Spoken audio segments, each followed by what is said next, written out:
All right, make sure that I can see everything here. That looks good. All right. So what are we working on today? We're hanging out, doing a little bit of co-working. I haven't been streaming for the last few days because I've been in California wrestling, but figured I'd hop on here and do a little bit of checking on the lab, making sure everything's hooked up and we can see all the systems and normal stuff that we do to kind of check things out. I'm also co-working on other screens, so I'm kind of working on some stuff while we kind of hang out. So if you got questions, let me know.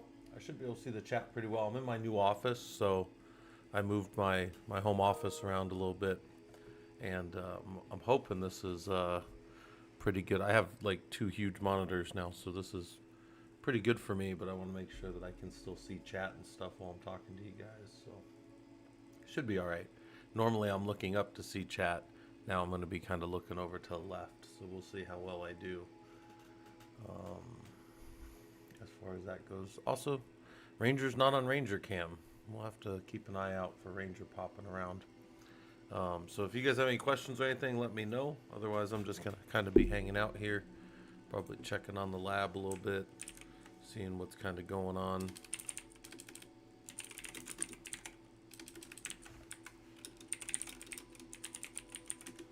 Making sure everything's kind of working the way we want. Let me see here. If I can get this system all set up. Okay. Let's go run with, we'll bang 1051. Let's go hit all the boxes real quick and see what's going on with them. See how the lab's doing here. Oh, we got some boxes down for good. Probably have to go fix them.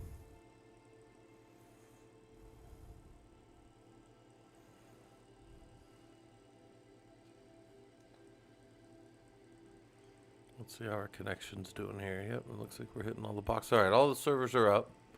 But let's also see what their uptime is. Because it's very possible that they need to be rebooted if they've been up too long.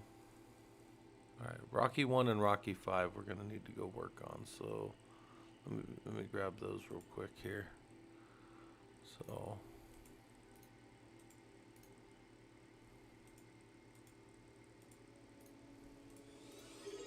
let's go hit all these things.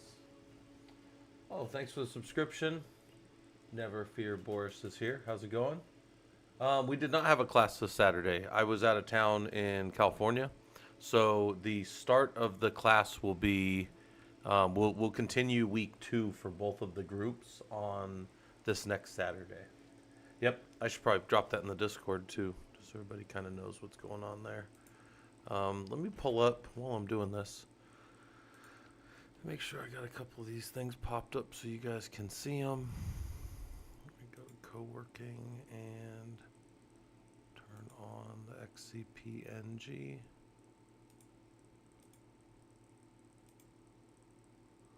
Then I need to make sure that this is in front of. There we go. All right.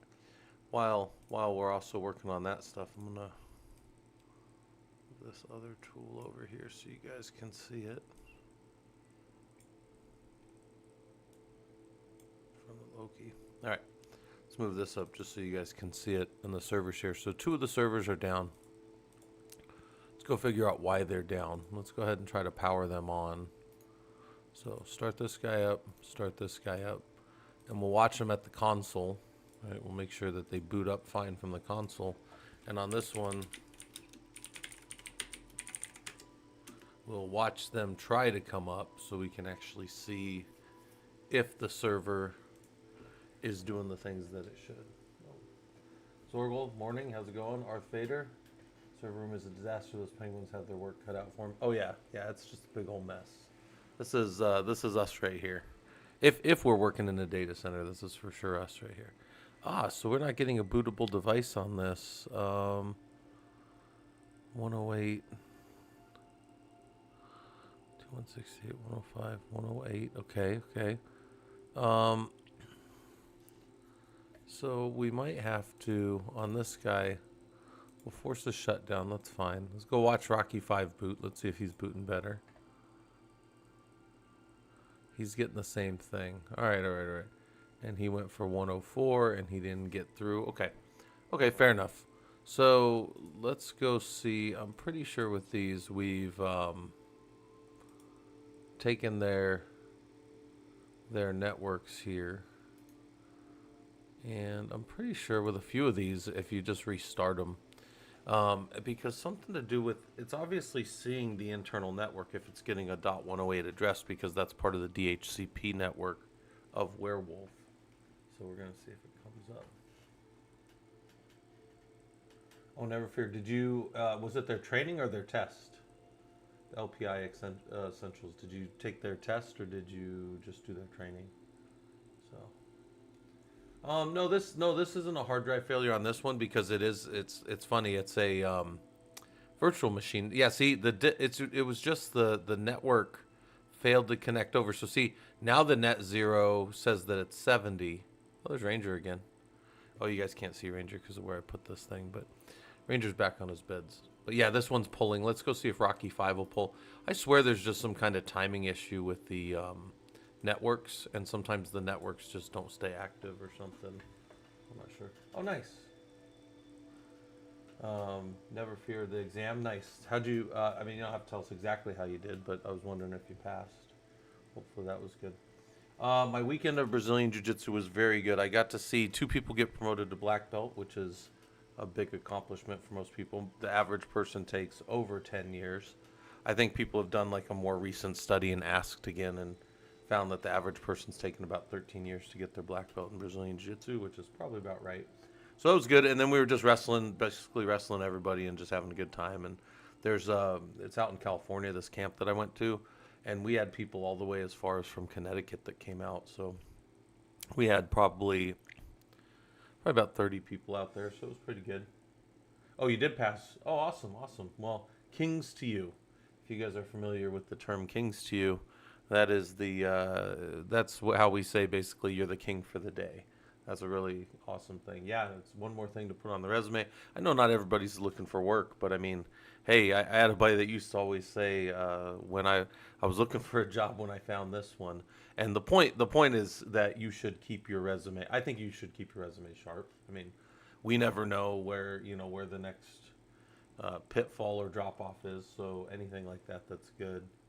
Um, Oh, schizophrenic, you're gonna start training again? Yeah, do it, man. I'm telling you, we have a great time. Most of the time, our camps are up in Colorado, because that's where one of the gyms are. I mean, I train down here in Phoenix pretty regularly, so if anybody's ever rolling through, and then I'm a pretty big guy, and then I'm also a black belt, so like I'll roll with anybody. There's no turning down a roll for me. I have to roll with anybody that comes. So if anybody's ever in town and wants to come train, we got a pretty good gym. So yeah. So that's always fun. We can see, by the way, you can see on the right panel there that log that's going. You'll see the systems pulling their different systems that are running will pull their runtime overlays, and systems that are coming up for the first time will be pulling their init RAM FSs and their kernels. So that's always good to kind of see. But yeah, I mean, in whatever thing I think you guys do, you should always kind of stick with, do some kind of training. I mean, if it's, jiu-jitsu, keep doing it. If it's your Linux stuff, keep doing it, do whatever it is that keeps you sane, right? But with Linux, we were trying to get jobs and trying to get into the industry and that kind of stuff. So I want people to feel like they're getting something out of this, kind of hanging out and talking shop and working on stuff. Yeah, so we did not have a class this last Saturday. We are going to do week 2. We kind of did like an extended week 1. You got 2 weeks to do all your week 1 stuff for people that are doing all the sysadmin and the security engineering course stuff. For people that want to start it, you could still start it. We're still in week 1. And then all you got to do for that is go hop down in the Discord. And then for week 2, we're going to start, I'm going to put some stuff together for the security engineering course. I have some plans already kind of pulled up. Let me get rid of the XCPNG because we got those 2 servers to boot. So I'm going to pull that out of here. And then I'm going to move that out of the way. And I'm going to come back over here and check all my systems uptime. Right? See all my systems, make sure that they all come back kind of clean, and then go from there. Schizophrenic, you're doing 3 12-hour shifts on the help desk. Yeah, that's one of those things. It sucks, but it gets you, gets you into the industry, right? Gets you kind of going. And I worked a knock. I used to run the knock for GoDaddy many years ago, so I get it. That's NOCK or NOC, not NOC. Whatever that thing was saying down there, I can't see my thing right now. Hold on. We want to go to. Oh, we still want the uptime, but we want our forks to be like 20. So we could fork 20, and this will go a lot faster on the right side there. You guys will see that thing kind of blow through because it's a little better. Okay. So it looks like that's good. Also, you guys can see Ranger over there. He's laying on his bed. He's like a little king. Got his own little bed. Got his own little area. That's Ranger Dog for you. I've been keeping an eye on the lab environments. Looks like the labs are good. Everything's kind of running. I'll probably do like a little capacity report this weekend too with the Linux sysadmin group, because I actually have to review what this weekend is about, this one coming up. But I want to say we're just getting into everything about looking at a system. So there should be just a good amount of like looking at stuff and touching different stuff. Shuntson, yeah, the security course is still in week 1, yes. I mean, we're technically in the 2nd week of the course starting, but because I had to be out of town this last weekend, I've basically extended Unit 1 for 2 weeks, yes. So it's still technically in week 1, yep. Yep, you can go in, you can go to our project section of the Discord, and there's a little beginner start here that has the recording. And, yep, we're just going to keep working on it like that. Actually, there's the links right there that just popped up.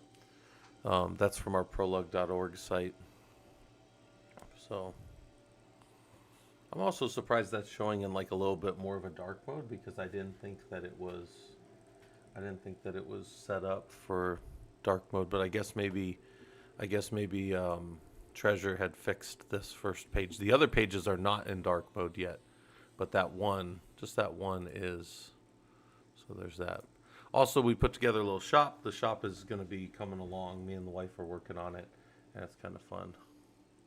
E. Brown checking in over on YouTube. Yeah, thanks for stopping by. I'm working as well. I'm working on another screen, so I'm just kind of hanging out with you guys while I'm doing other stuff. So that's something I kind of do. Leith is here. How's it going, Leith? Thanks for the subscription. 38 months, man. Isn't that weird? Like, I can't believe I've been streaming that long. Oh, let me put this. Hold on. I need to put the. Oh yeah, I can't do that. I just realized that my. You need to make sure your Twitch alert box is in front of everything else. You can't have stuff in front of your Twitch alert box. Yeah. Alert box always needs to be in front. That's my bad. But thanks for subscription, Leith. Now you don't have to watch the ads for a month, which is always the nice thing about it. You guys can see Ranger's been laying around. That dog's lazy. He's a good dog though. We like him. All right. What else do we got here? Let's go check on. We'll let this thing spin a little bit, because this thing's. Oh, where are we at here? Thought I had it right here. Oh, it's on the other page, isn't it? All right, we'll jump back over to the other page. Yeah, we'll just let that spin for a little bit and keep track of that stuff. On the course note, this week we have. Let me go look at what we've got for this week. Oh, we've got them. We've got them all right here, actually. So, in the Intro to Security Engineering course, here's the major instructional areas. And this week, if the guys put it in here, I don't know if they put it in here. I don't know if they put my plan in here. I'm not 100% sure. I might have to go look at my actual notes. So I'll have to go look at my other notes. But the point is, yeah, this next week I think. Oh, yeah, this week is going to be focused on securing the network connection. These major instructional areas don't always directly relate to the weeks, but when I did this one, I did. So we're going to be securing the network connection. So we're going to be integrating to Linux with a network in a secure fashion. So there's going to be some review there for people, but also like why we do some of the things we do. Like we control the flow absolutely into our system. We'll be looking at stuff like some tools that I might not have shown you guys before, like ngrep, and we'll dump into TCP a little more to see exactly what we're allowing in and seeing how it's connecting. We can look at things like with SSHD. I was showing you guys this the other day. We can come in here and strace a program and hit exactly. Let me see if I have any of that. I don't have it over here. It might be over here.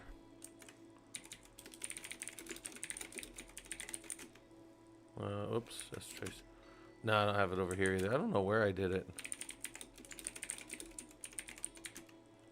It is somewhere. So, anyways, we'd figure it out. But we were doing a bunch of stuff and looking at the way that SSH spawns new shells and what the SSH daemon is actually doing, or SSH daemon is actually doing, right? Like when he spawns something else off, what system calls is he doing, and are those protected system calls? Should we be running things in a sandbox? All these kind of things. So yeah, Leith, yeah, that was early on, man. Yeah, we've been around a while. Yeah, 'cause I think I started streaming in September of 2021 now, something like that. So it's been a while. Yeah, and then we've been keeping track of all the kind of the funny stuff that's been happening down in Discord. I know not Robodom, Fisherman Guybro has been updating the bot this morning. I saw him working on the bot. So the bot's like saying how many welcome messages it's given over the years, and it's saying how many times it's done, answered questions for people and stuff like that. So that's kind of cool. So that means he's probably getting a little time to get in there and dig in on stuff. Oh, also, I didn't even mention this. For people that have been around, you know that in August, this will be our, I think like we're officially calling it 11 years as a group and 6 years on Twitch or on Discord. We are going to do another big event where we have everybody come in and talk to you guys, like people from the industry. I've had professors of economics come talk to you guys. I've had security architects. I've had regular architects for systems engineering. We've got a lot of people over the years come talk to you guys, right? We have a lot of people from AWS that'll come out, tell you about how they got their job and all that stuff. So like that's like kind of the focus of it, is like the more senior guys come down and talk to you guys. And we always do it over 2 days. So I have it planned for August. It'll show up too. But I have it planned for August. Let me go check real quick. I want to say 9th and 10th. Let me go check what I told the guys. August 9th and 10th is when we're going to do that. And basically, they're just all day. You can come and sit in any of the sessions and hang out. If you want to see what one of the sessions look like, they're on the YouTube side of things. We recorded a few of them from last year. I know Michael Pessa came and talked about eBPF. I have a little thing that I always show you guys called Why Engineering, and we just sit around and talk about like the concept of engineering and how we understand things and all that kind of stuff. So it should be good. Yeah, Ekshunya, you were around last year for it, weren't you? I want to say you were here when we were doing that. So yeah. Leith, do you remember when Robodom used to get bombed out by Nightbot? Because he and I would just be sitting here and he'd be like the only guy like typing back in chat, so I'd be talking with him while we were hanging out, and then the Nightbot would come in and like delete 150 or like 200 messages from Robodom over the last like couple of hours. It was actually pretty fun. So yeah, Ekshunya, yeah, you were there. Yeah, I think a lot of people learned a lot of good stuff.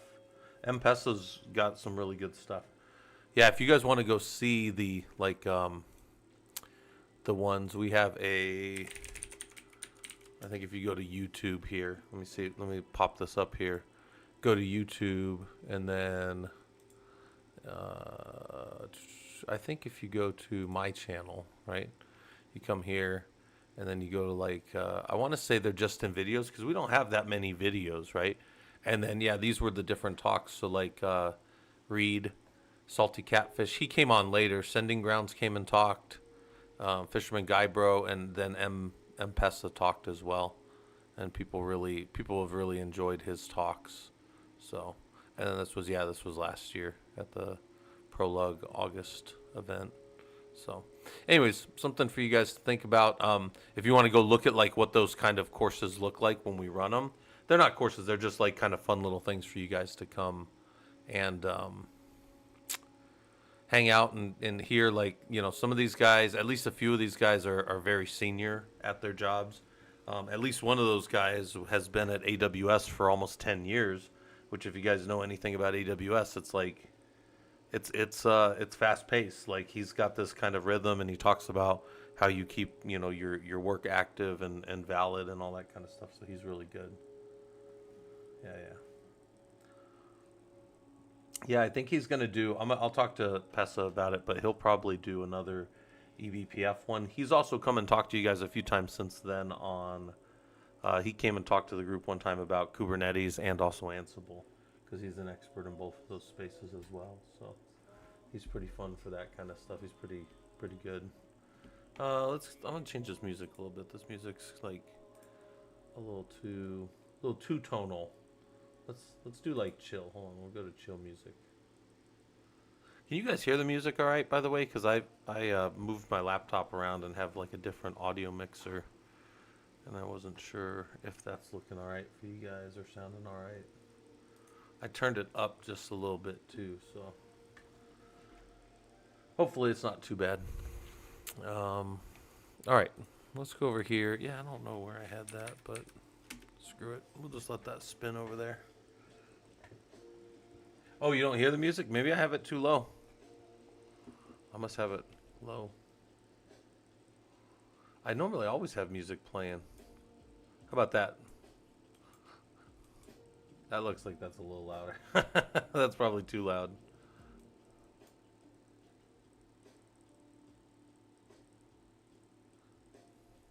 Well, I do want the music a little lower. Like, I don't want it too loud, but I did just bump it up a little. Like off the audio, off the desktop.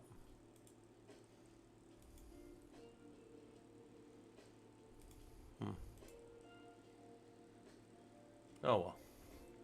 And we'll let it all spin. It'll be fine.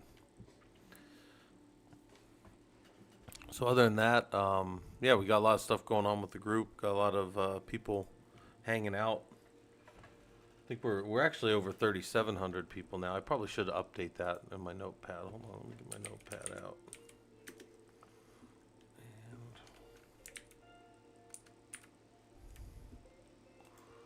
let's see, open Coworking ticker. Yeah, it's 30. So it's almost 3,800. File save.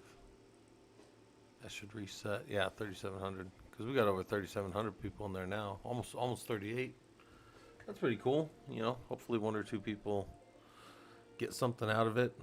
A few people find maybe they find their calling, right? Like, hey, this is systems engineering, and this is the stuff that I want to learn. You know, right? We got the major instructional areas. This is the Linux systems admin course. These are the things we kind of talk about and learn in there. And then this is the security engineering course. Like, these are the things that we talk about in there. So those are the things that I kind of want people to be able to walk away from. Yeah, Xshunya, it's actually funny. When I hit save, it'll just like reset real fast. So, you know, I could have that poll. Yeah, no, that's true. I could have that just automatically pull exactly how many people we have out of there. Because if you guys have been around, you know, there's a bunch of queries in Discord that you can do, and also the bot. Well, we do have the bot. You can just do user count to the bot anytime, and it'll tell you all the users. So that's something Fisherman did. Nice little thing. He wrote most of the bots. He has it all up in his GitHub too. So if you guys need that, I know he's got that somewhere out there. I can go find it, but if you guys don't follow Fisherman, you should. Especially on, I don't think he does anything on YouTube, but let me see if I can find him.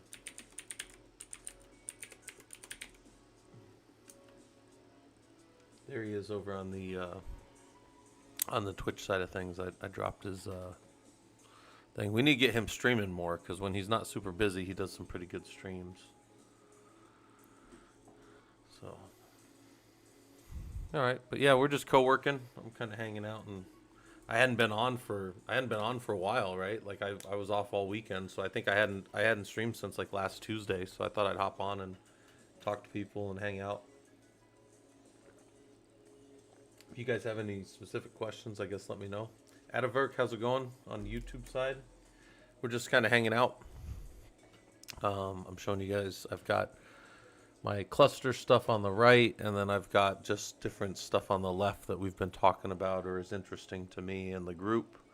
And, mainly the reason I show up here is to tell you guys that, we've got a group of engineers and architects and sysadmins and people that do Linux, and we want to get to doing it more professionally.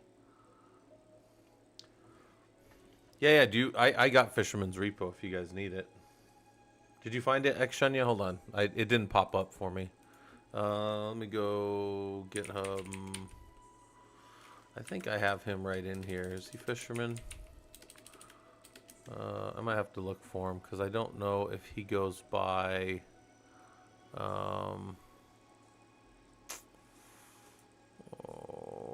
let's just go to my... I'm on all kinds of stuff. All right, let's just go home.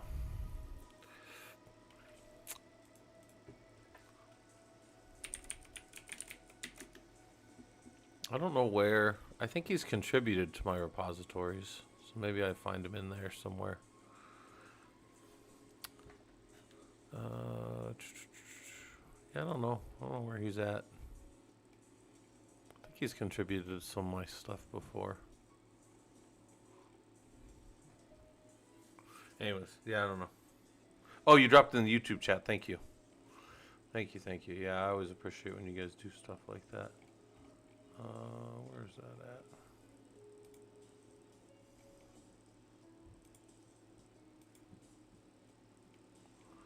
Oh, yeah.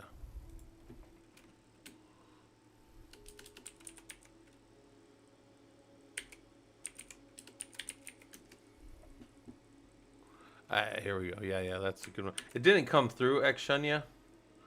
So there we go. Boom. There he is. Yeah, so we'll drop him on there. Hey, Colcus, how's it going? We're just kind of hanging out. And he does, Fisherman does some pretty good stuff. Yeah, he's got the Twitch chat bot. And, he's a systems admin guy, and he's actually a security senior solutions architect, if I think about it correctly, with his company, doing mostly AWS stuff. And then, yeah, he's got all these things that he's built in because he's trying to get better at doing, system stuff. So, yeah, if anybody wants it, that's that. And also you can, just talk about him, ask him about stuff in the Discord, and he'll tell you all about. I'm sure he'll tell you all about the bot. He used to do a lot of streams with the bot, and it was kind of fun. We just need to get him. We need to convince him to get back to it, right? That's always the goal, is figure out how to get the guys back doing this stuff. So, yeah, Colcus, we're not working too hard right now. We're just kind of hanging out, and I hadn't been on for a while, so I figured I'd just hop on and clean up the lab, make sure the lab looked good, make sure Ranger Cam's working, which it is. Look at that dog, man. When I got home yesterday, he hadn't seen me in like 4 days. He was laid the other way on that bed, just like he is, and he just kind of like picked his head up and didn't even rotate it. He just like looked up at me and was like, "Huh," and then he just laid back down. He didn't even like move or get up, because he's an older, yeah, cold kiss, yeah. My little chat doesn't understand the proclivities of my speech, apparently. Of course, I did when I was in I want to say like 4th or 5th grade. They made me do like some speech therapy because they said I had a speech impediment which I can still hear with my R's and my S's. And other people say they can't hear it, but maybe they're just being nice. Just hanging out. Getting kiosk service set up on a Raspberry for a potential client. Nice, Colchis. Yeah. Keep doing it. Keep getting stuff going. Yeah, Atavirk. It's his name is Kolkhis.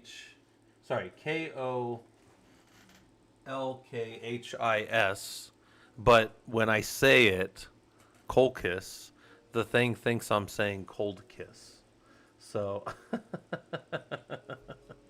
yeah, cold lips. Yeah. Basically a fish. I am working in the data center. Actually, I'm not in a data center right now, but I will be in a data center in the next couple weeks again, which is fine. I don't mind working out of a data center. Yeah, Colchis, if you couldn't pronounce the Y, just tell him I can't tell if it's a vowel or a consonant. So I've told you guys this trivia before, but let's see if anybody remembers it. Does anybody here know? You can Google this if you want. Does anybody know the difference between a consonant and a vowel sound? That's always a fun one. Anybody know that off the top of their head? Probably less. But what's the difference between a consonant and a vowel sound? And Atavirk, you got it right with the ooh. That's a vowel sound. Or even oh, that's also a vowel sound. But that's a fun one. I like that one. If you ever teach people how to read, you have to. Well, you don't have to know the difference, but it helps to know the difference. So, if you teach anybody to read anything. All right, so we got the books. Guys are working on the books. They've got a little writers group on Saturdays. People go hang out in there with them. I want to say I only saw like 4 or 5 people signed up for this last one, but I hope they had more people down in there. Advert done with Linux, FSH, Linux permissions, users, and management. Nice. Never ask a sword soloer to say constants. Fair enough. That's actually accurate. Atavirk, what are you doing that with a course, or are you just doing that on your own, picking up some extra skills? If you're working on permissions, users, and management and all that stuff, you're just kind of working on it, user and group management. Yep.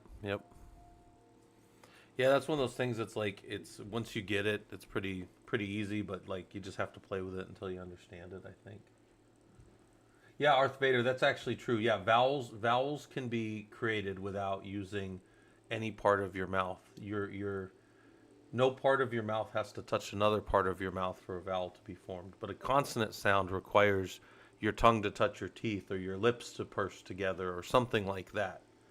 But something has to come in contact with something else. That's how a consonant sound is formed. So now when you talk, you'll notice your vowels are all, they're throat sounds, and all your consonant sounds come from the touching of your lips and your teeth and your whatever, tongue. So anyways, that's your little fun fact. I like that, the ooh wee ooh ah ting tang walla. Yeah, I grew up with the Chipmunks, by the way, which I think that song was around before the Chipmunks, but so if you guys aren't familiar with the Chipmunks, I'm sure most of you are, but there were this they used a manipulation of like tape recordings of people to make them sound like chipmunks, right? So yeah, there you go.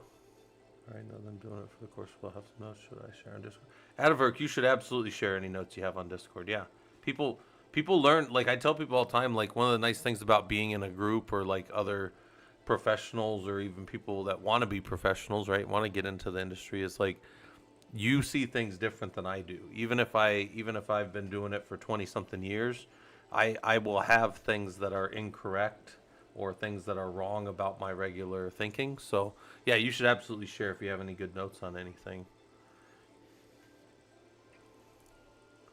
Yeah, Atavirk. Hey, Atavirk, does it help? I know people had mentioned this, but like I have my own closed captioning system in case you guys don't know. Like I run closed captioning here, so that's recorded even if you're not like watching with closed captioning on like a Twitch or a YouTube. So I wanted to leave that on, and one of the reasons I leave that on, look, Ranger's getting up all slow because he's an old dog. One of the reasons I leave that on is because they've been saying on YouTube that they're going to start switching and they're going to automatically translate to like Japanese and Dutch and all these other languages, and that will still be there in English. And I'm just wondering if that will be um, useful for people. Um, and then Chickode over on YouTube. How do you keep all your notes and new stuff you're learning organized? I would tell you get good with something like Notepad plus plus. I love Notepad plus plus. That's my major note tool. But OneNote is also good if you're on a Windows style system. Um, Obsidian is one that most people I know swear by. But yeah, just I would take copious notes and then make sure that you at least have some time to review them, because notes where you never go review them are also less useful. They're maybe good as like a reference, but if you're learning something, it's good to go reread your notes and study. I'm also a big fan of getting hands-on. We've got all this hands-on stuff over here. You go to Killer Coda, we've got a bunch of labs. So, it's one thing to read about a bunch of Linux, but it's another thing to go in and maybe say, okay, well, let's go actually install a web server and play with it a little bit. Could I get in here? Could I set up a web server and understand how I communicate with it and all that kind of stuff? So, yeah. Come in here, let this thing start up, and then say, okay, let's install this Apache web server and understand it.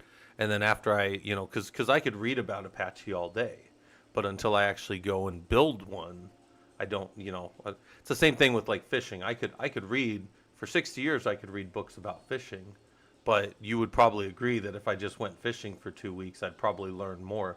Would the books be valuable? Absolutely. They'd tell me all things about like where I should go and what temperatures and what lines to use, and if I should be trolling or just, bottom fishing and all these kind of things that fishing you need to know. But until I go throw a hook in the water, what do I really know, right? Yeah. The auto dubs on YT, they are lifeless and most YouTubers remove them. Given the are automated and you talk about highly technical stuff, I would disable it. It's bad. Oh, Adavirk, I was hoping that it was just something people could opt in if they wanted to. But yeah, I hadn't thought about it. Also, yeah, it is hard to dub. Well, I wouldn't say it's hard to dub. It's just engineering concepts do not fall into normal like human speech patterns. I'm not sitting here talking about putting on makeup or something that like 1,000 other YouTubers are doing, right? I'm sitting here talking about, the ways that an access control list can be bound to specific user groups and like that kind of stuff. And those kind of terms are not going to be the ones that are going to be readily available in a lot of that stuff. So, fun fact, captioning service takes time to kick in. Oh, I didn't know that, X-Shunya. So, like, me doing it live like this is actually helpful for some of you guys. I like that. Kolka said, I write most of my notes in the style of walkthrough guides. Makes it easier for me to reference. That's fair. It's a good way to do things. I have a way, when I use Notepad, I will just write through things. Like, actually, I'll show you guys. I'll show you guys a process of my notes that I have right here. Let me get rid of my... let me pull this up here. I'll put my Notepad in front of the low key for a second. And then I'll make it just a little smaller so it doesn't cover all that stuff. And I'll pull it up. So here's like, I have this note. This is for STIG activities for week 2. These are things that I was writing up the other day. And I haven't moved them over to be part of, like, I still have to go build my worksheet and my lab and stuff. But this is another thing that I was going to do, more STIG activities, and then we're going to pull down this Ansible zip that comes from the STIGs, and we're going to go and we're going to review the different stuff, right? And I may also give an alternate to this where I've already downloaded it, but one of the reasons that I have it, where you go download it is because, I don't know, not everybody knows how to use wget. So I feel like a lot of times when you learn stuff as a systems engineer and systems admin, you just learn stuff in passing. Somebody will send you their notes, and you'll be like, oh, shoot, I didn't know how to do that. Or I didn't realize that wget had a feature where I can just put an output to any file I want. I always used curl. And then now you pick like one more thing, and you pick up you learn one more little way of doing it. So Adavirk, have you ever seen? Do you know how I do my closed captioning? Some of you guys are going to probably be blown away and be like, "Oh, that's really I didn't realize Scott was that simple." Yeah, this is actually a super simple little thing that I found like a year ago, maybe a little over a year ago, and I just use it because it's free and it works pretty well. Doesn't work with all the things we talk. Like if I start talking about networking and I'm like 192.168. Whatever whatever, yeah, that's actually just yeah, Adavirk. If you're wondering, that is literally just a PowerPoint presentation behind the screen. I just put a PowerPoint behind everything.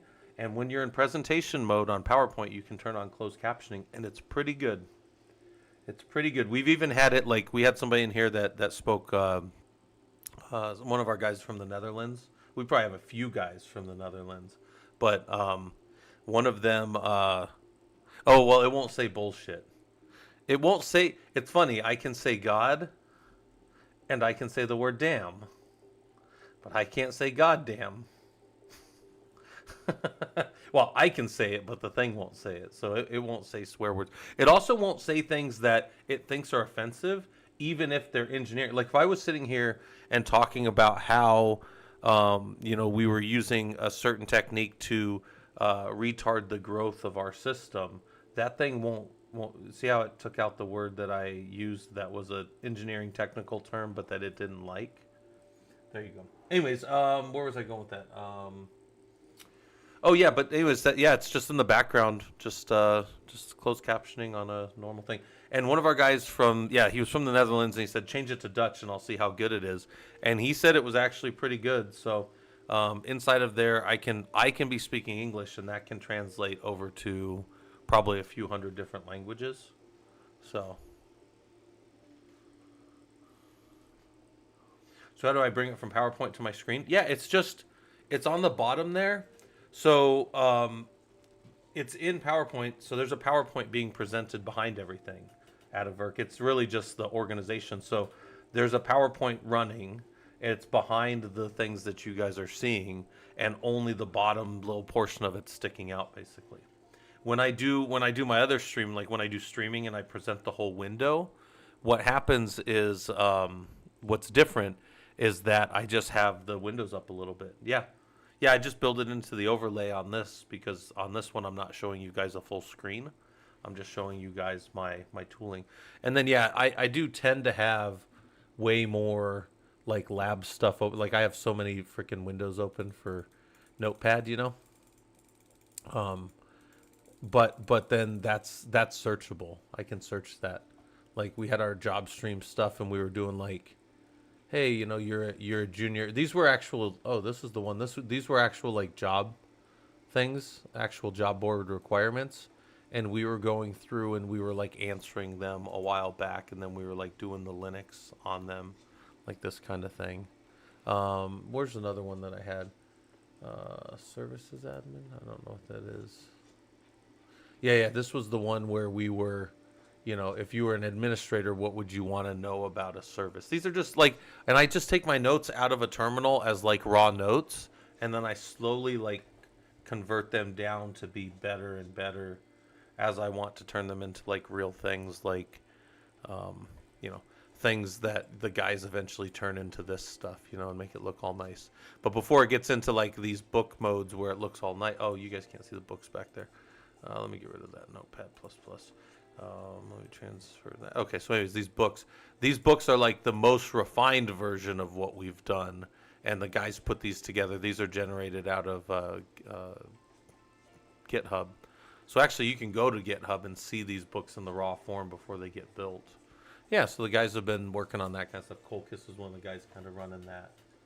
So yeah, Colchis, he did say it was fluent. Yeah, it's. I mean, it makes sense. It's we're not far away from, somebody being able to just talk like this and have it translating and then going into the text in another language and then being like used with like Amazon Poly or something to be spoken in another language as well. Probably to all the languages. We're not too far away from that kind of stuff working. So yeah, Akshani, yeah, Treasure's great. He's probably like I hate to talk about it like our pickups, like like the people that have joined the server in the last few years. But in the last few years, he's definitely one of the guys who's been like the most involved. He's helped it out a lot. He's on travel right now, so you guys won't see him. He's I don't know exactly when his travel started, but he's traveling over to Japan. His wife's been living there, and then they're reuniting. He's been up in Canada, and he's moving down to stay over there. Adaverk, you said one of the problems that you have with Streamer One Prologue is that it drops your connection after a few minutes. Are you making sure to have some kind of input the whole time? Because it's possible that I set a timeout for security reasons. Yeah. Adaverk, one of the easiest things to do to stop that, I'm pretty sure that it's just a connection timeout. It might even be set on your side. I'm not 100% sure. But one of the things I'll do is I'll just do something like this.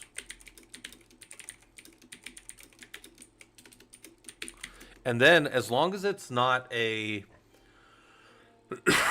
excuse me, as long as it's not some type of timeout of like a keystroke timeout, there's traffic still being sent, and then it won't time out your connection. But those timeouts are sometimes on the client side, so it's sometimes over on your side. I don't remember configuring like a 10-minute timeout or anything, so I apologize. But that, if it is a timeout like that, the thing that I just showed right there is a workaround. Or just leave like a top open, like just top or watch, watch LS or something. Because with SSH connections, there's two major ways to do timeouts that I know of. The one is no traffic's being passed. So if there's not a keep alive, then it kills it.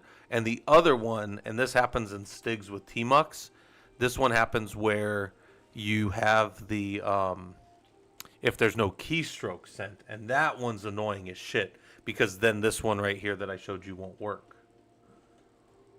No, yeah, I don't. Adaverk, you got to remember, I don't remember things like I set that server up so long ago that I don't even remember if I did a timeout on there. Maybe I did for hardening purposes, but this would be a workaround right here. Just leave something running, and if you leave something running, I know for sure I'm not doing the TMUX one. The TMUX is the keystroke one. And if you don't do a keystroke for like 10 minutes, it'll kick that out. So anyways, yeah, it's a workaround, right? Like it's like any inconvenience at work. You find the workaround and you just go, okay, well, I'm never going to deal with that again because now I know the workaround or whatever. So there we go. All right. Hopefully ads aren't getting you guys too bad over on the Twitch side.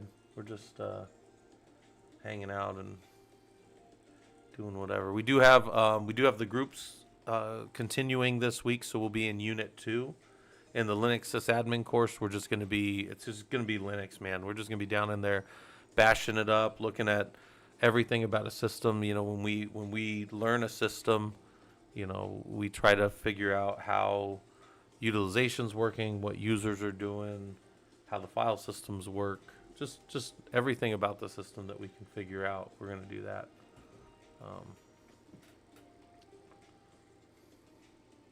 Adaverk, you've never seen... Oh, because you're over on YouTube, so you don't have to see an ad over there. I hang out. I use a thing called Turbo. It's like $13 a month now. It used to be only like $9 a month, but it's like 13 now. And I don't see ads on anybody's channel. I hate ads. In fact, I've told you guys the only reason I run ads on if Twitch let me not run ads, I would probably just not run ads. But Twitch has this thing called pre-roll ads, and they're nefarious. They are what a pre-roll ad is, if you guys don't know, is when you first come to a streamer's thing, they make you sit for 2 minutes and watch ads. Well, nobody on planet Earth is going to sit for 2 minutes and watch ads, so they're going to go somewhere else. So, hey, there's Robodom. How's it going, man? You're drinking coffee? I haven't even eaten this morning yet. What is it? It's 8:30. I haven't eaten or had coffee or nothing. So I'll go down and find some food here in a little bit, but. Oh, Arth Vader said, "Try my buddy's name is bullshit." I don't think it'll say it. I think it's very specific. Yeah, I don't think it said it. Yeah, it's very specific to the word. I even think if I try to hide the word in things, it won't do it. Because I've tried to like spell things. Like I've tried to spell like I don't think it'll spell this. Watch. PORN. See? Took it away. PRON.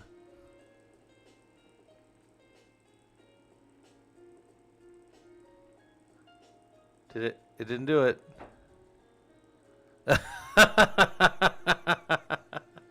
It took PRON. Got to get that prawn.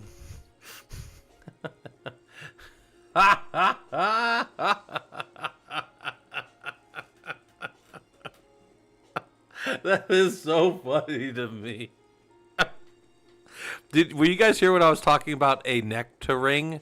You need to be able to ring somebody's neck when if you buy a service or something, you need to have a person's neck to ring. And this thing said a nectar ring, like a ring of nectar. So I went and threw that in like a Gemini, like a chat Gemini. That's funny, man. It won't say That's how me and my buddies used to say it when we were kids, like when we were like teenagers and thought everything like that was giggling, you know.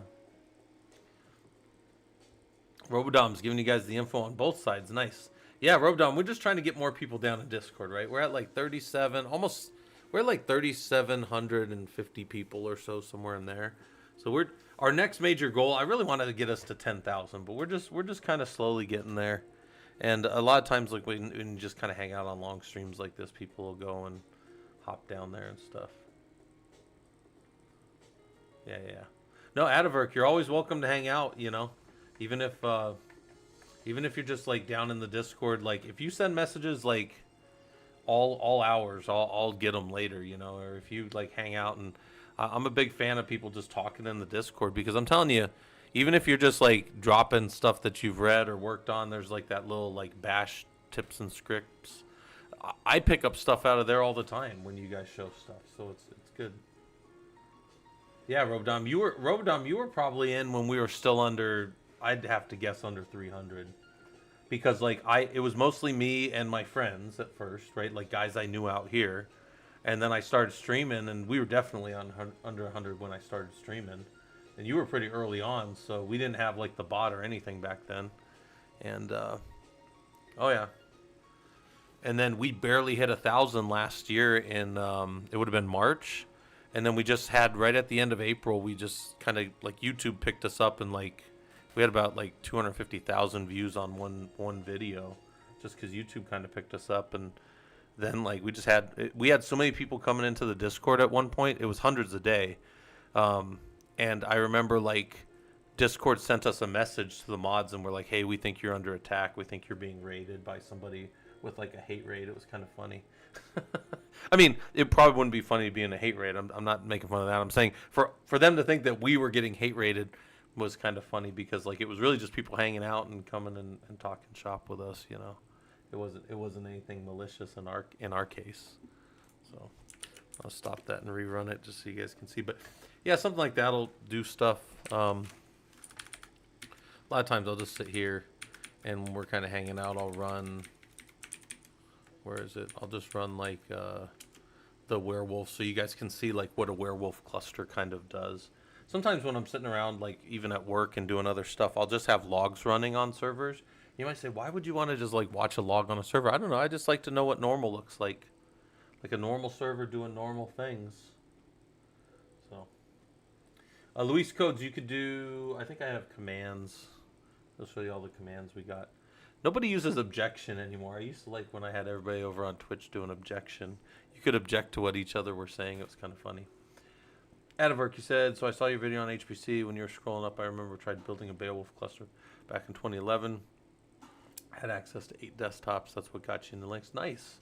Yeah, I had a Beowulf cluster of Raspberry Pis back in the day. And it's funny, the werewolf tool that I use is actually grew out of Beowulf. So if you ever went and played Beowulf stuff, that's also through the company CIQ. The guy who did that is the same guy who runs Werewolf. And they're the same guys that run Rocky Linux. So if you're wondering about where Rocky Linux comes from. Did you guys lose me for a little bit there? Actually, are you planning to travel to Asia? No, so me and the wife would like to go see Japan sometime. We've mostly been going recently. We'll go down to Mexico and we'll train down there in this Brazilian Jiu-Jitsu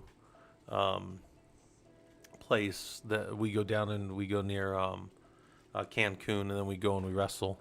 My wife doesn't wrestle; she just hangs out at the resort. But me and the guys will go wrestle. And I'm trying to think. No, I'm not. I don't have any direct plans to go there, but me and the wife would like to see Japan sometime. So, hey Chris, how's it going over on the YouTube side?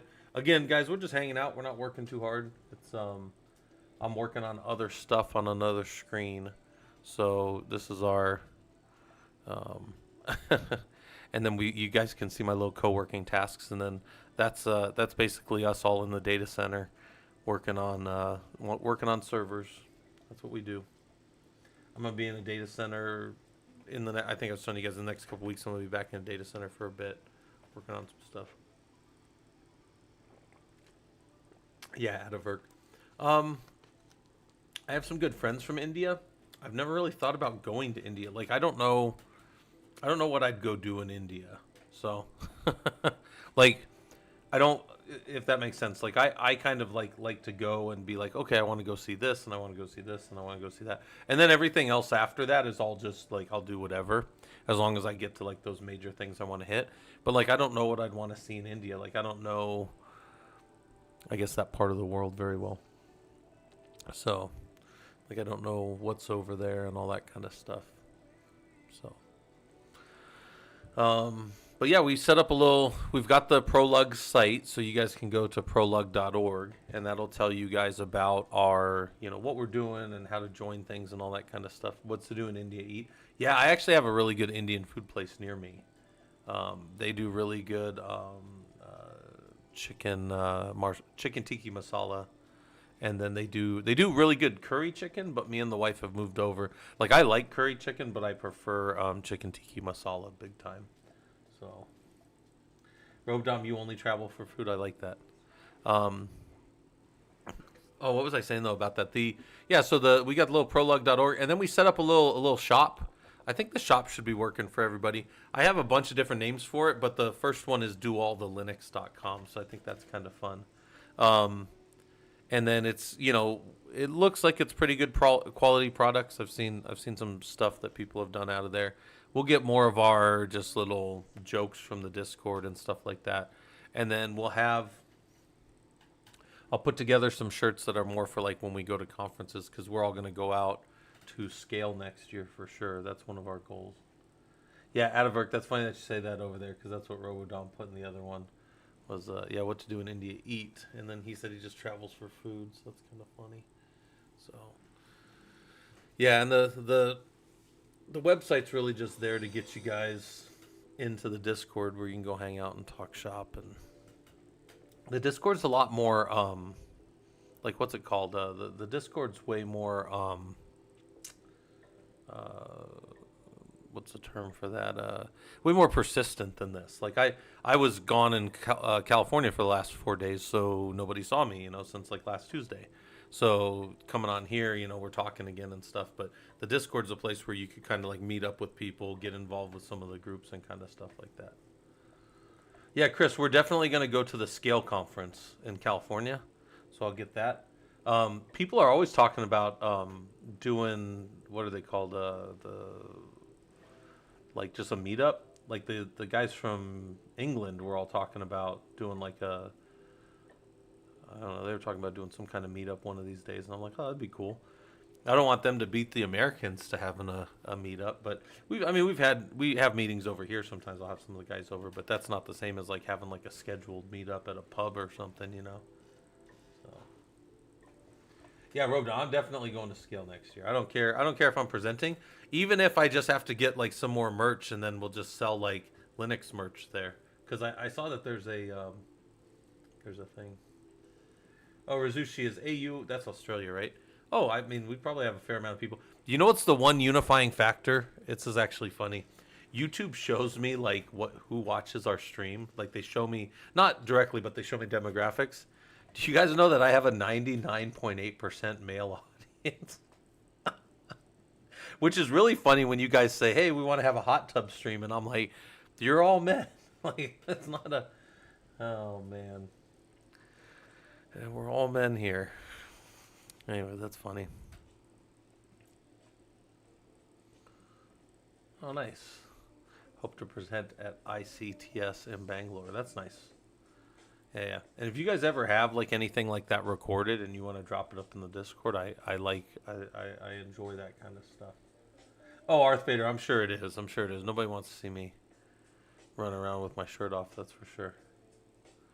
YouTube in general is over 90% men. Yeah, that's fair. I'd say that's probably fair. And also, um, so actually my family, this is funny. We know a family, and we've known them before they were rich, but they got rich on YouTube. This family that we know, and the mom, and this was years ago. Her daughters are like late teens, early 20s. I think the daughters are all 20s now. But anyways, the mom, when they were little girls, just started putting together. This would have been like early 2000s. She started like putting videos on YouTube, early 2000s again, like when YouTube was real early. And she would put just, and then they started this thing, and I think they're called like cute girls hairstyles or something. And they just grew up, and they have, I mean, they're they've made tens of millions of dollars, and they have hundreds of millions of views on their, it's called like Cute Girls Hairstyles is their channel or something. But my family knows them and has known them for well before they were wealthy or anything. And then like they're in like Walmarts now. Like they have a hairline for girls or something that's in Walmarts all over the U.S., probably all over the world. But yeah, they. So anyways, when you talk about all men, it probably is all men for a lot of this stuff. But I know there's definitely at least some kids looking at stuff, and some moms trying to figure out how to put their kids' hair in bow ties and stuff, and ponytails and all those different braids that I don't know. Yeah, Robodom. People posted interesting stuff. Yeah. There's a guy I really used to like on the old YouTube. You can still find him, Mystery Guitar Man. That was always fun. I don't know if any of you guys have ever seen that, but Mystery Guitar Man. He went on. He's a kind of relatively successful director now. You can go look his story up. He's an interesting guy. I think he was out of Brazil. I'm not exactly sure where he was from, but he had really good stuff. Atavirk. I was at like a meetup with, we were doing Brazilian Jiu-Jitsu. We were wrestling in California, and I don't think I took but like 3 photos the whole time I was there. And I was like with friends that I hadn't seen from all over the country for, I haven't seen some of them in a year. And I still didn't take any photos, so don't feel bad if you miss out taking photos. So that's funny. All right, but over here, what are we doing? Yeah, we've got all. I keep adding stuff as we keep talking about different stuff. One of the things, one of our newer members, he set up Malbian. I think it's Malbian Linux.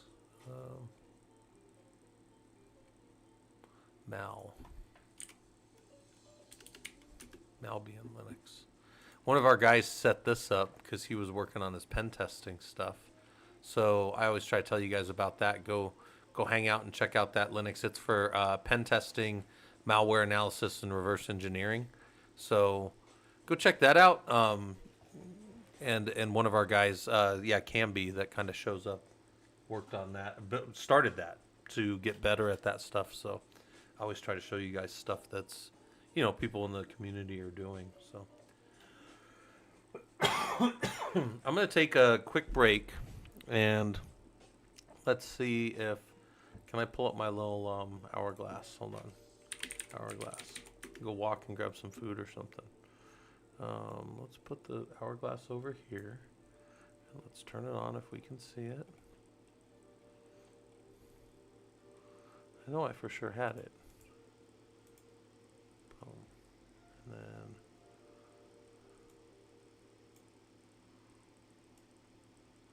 put down here. Make it a little bigger. Right there. Boom. All right. And we'll say quick break and walk around. All right. I will be back, guys. I'm going to take a little quick break and walk around. Yeah, Adver, get some sleep. I appreciate you hanging out with us. But yeah, I'm going to go take a little break. If anybody has any questions, Robodom can answer them. But mostly, yeah, we just here and hang out. And thanks for the follows to Ven and Tundek. Hopefully this stuff's useful to you. I will be back in a minute.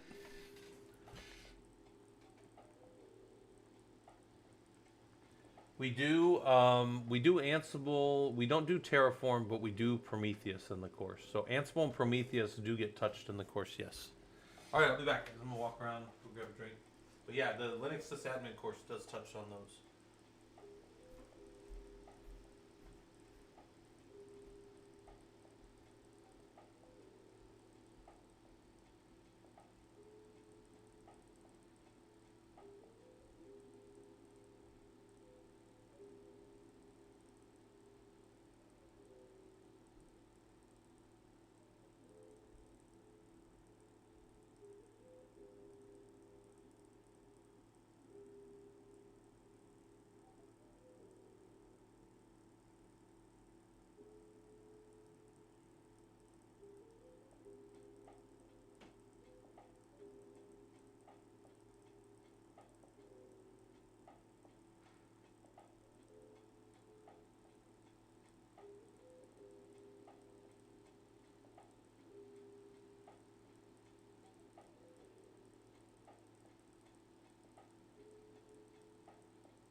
All right, I'm back. But I'm still on break.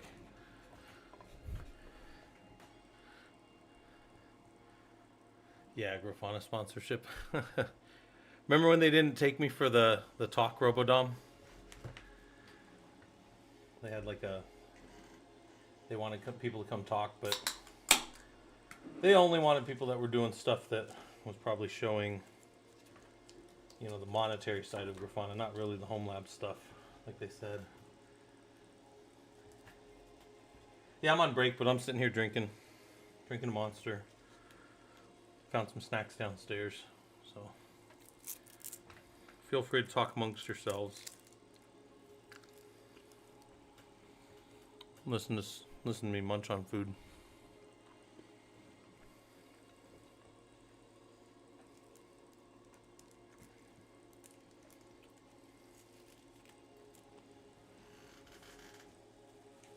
That sounds like leftovers. Mashed potatoes from last night. Very good.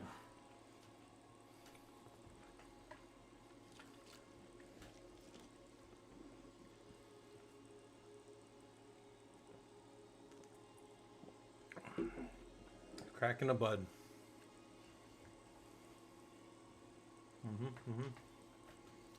Actually, I got to check on something while we're hanging out. So we're still on break. Guys, feel free to hang out on your break. Let me see if I can go check on something while I'm hanging out here.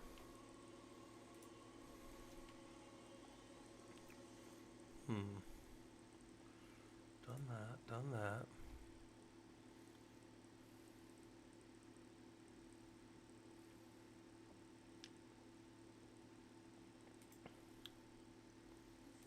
Nothing there.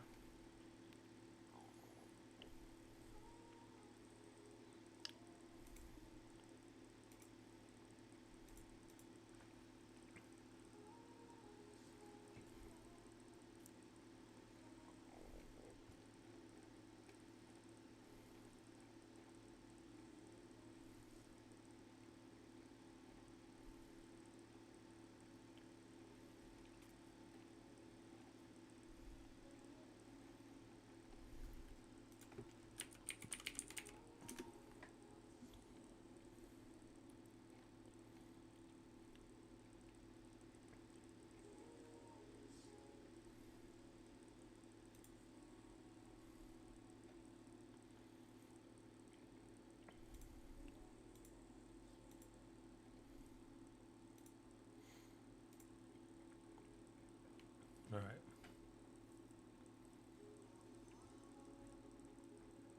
We definitely had a lot of rain when I was in California. Not too bad though. We got the beach. We had like the sunset on what would that been? Saturday night? That was pretty good.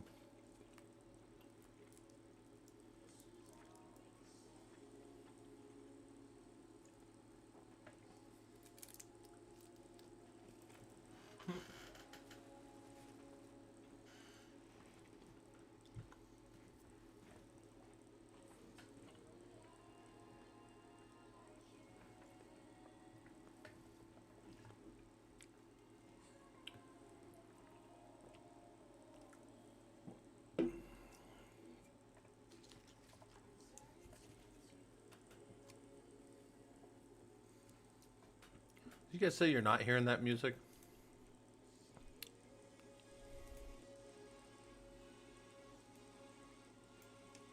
Let's see. Go find some different music. Let's go back to spooky. Maybe something good on spooky. We have like 34 hours of music and none of it's great.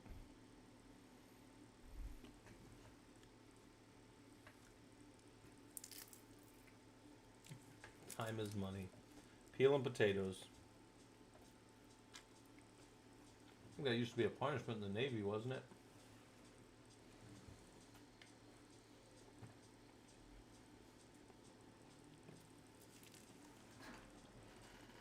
Yeah, I got pretty low, I think. Okay.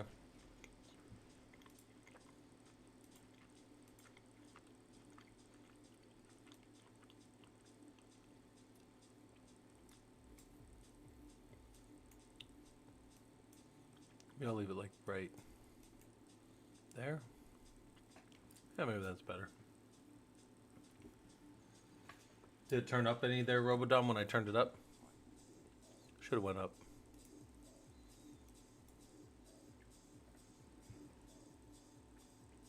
Got a shipment that made it to Nashville and they sent it back to where it came from. Thanks. Nice. Alright. The song is called Mystery Master. I don't know if that's good or bad, but yeah. It's okay. I'll say I like this one. So if you ever use Pretzel Rocks, you can take songs you do or don't like and you can do like a thumbs up or a thumbs down, and then if you like them, they'll go to your tracks and then you can use them more in the future if you want. That's kind of a cool little function that they got there. Alright, let's get this out of the way. I think I missed some follows and some resubscriptions, but I appreciate you guys anyways, just kind of hanging out. We're not working too hard on stuff here. We're just kind of doing this while I work on other stuff. So I'm talking to you guys on these screens, but I have another screen that I'm doing stuff on. So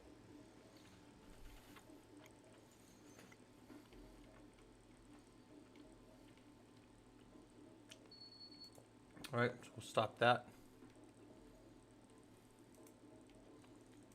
Make sure we're transitioned over there. Good, good. All right.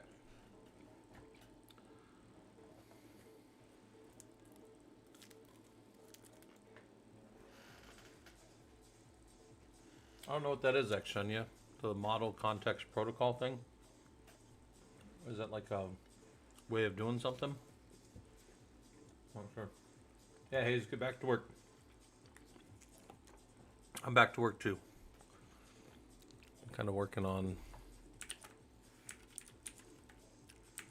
Get over here. Let that run. Keep an eye on that stuff. We're just keeping an eye on our werewolf server. So that on the right, we're seeing how much traffic is coming in and out of it, how much errors are happening on those connections. That's what we're seeing now. If there's any retransmits, and then it's dropping down, and we're seeing any. This would be disk usage. So if there's any problems with the disk usage, and then we have bigger monitoring over here of our systems. Specifically if there's any logs or if there's any problems happening.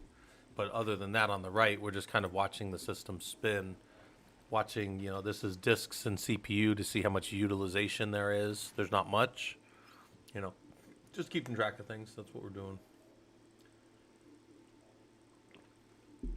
That's what we do around here, guys. We just mess around and make Linux work for us. We cleaned up the lab earlier, so people should have lab usage.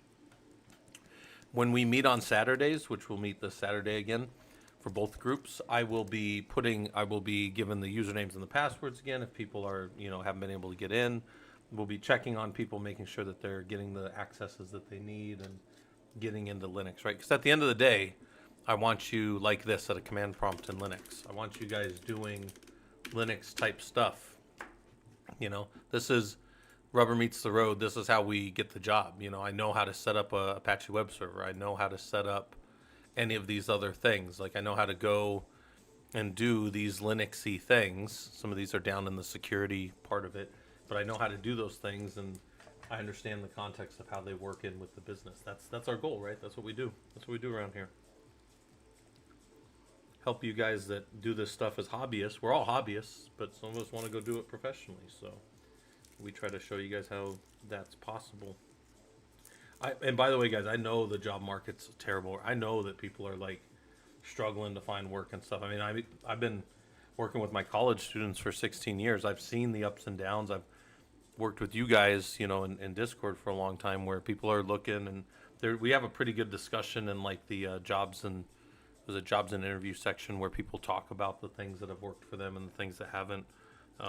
We do, if you post up like a clean up your resume, take your name and your address and your phone number off it and send it, and we'll review it for things that we like or don't like. Or you can go in there and see probably 100 different examples that people have posted and take one that you like. I have a whole bunch of examples of resumes.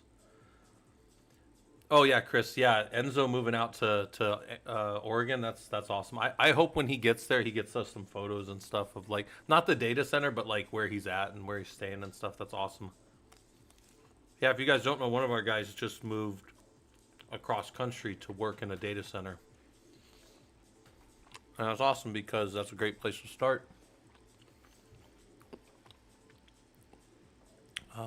Some people start off in data centers. Some people love it and stay there. You have a great career out there doing data center work, but some people use that just to get over into Linux or security or site reliability engineering or whatever. Oh, I should add those.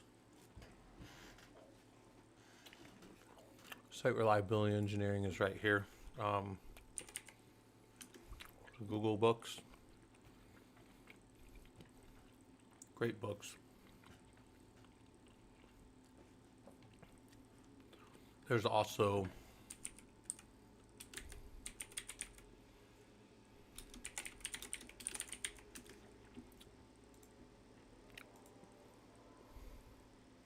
these guys will give you free. These guys will give you free training, Six Sigma, and you can go learn like the basics of process engineering stuff, right? That's not necessarily for all of us, right? Like not everybody here wants to be that type of engineer, but if I tell you guys all the time, we all do Linux, but you may find yourself really, really drawn to networking, and you may go be a network engineer. Fuck, I don't know.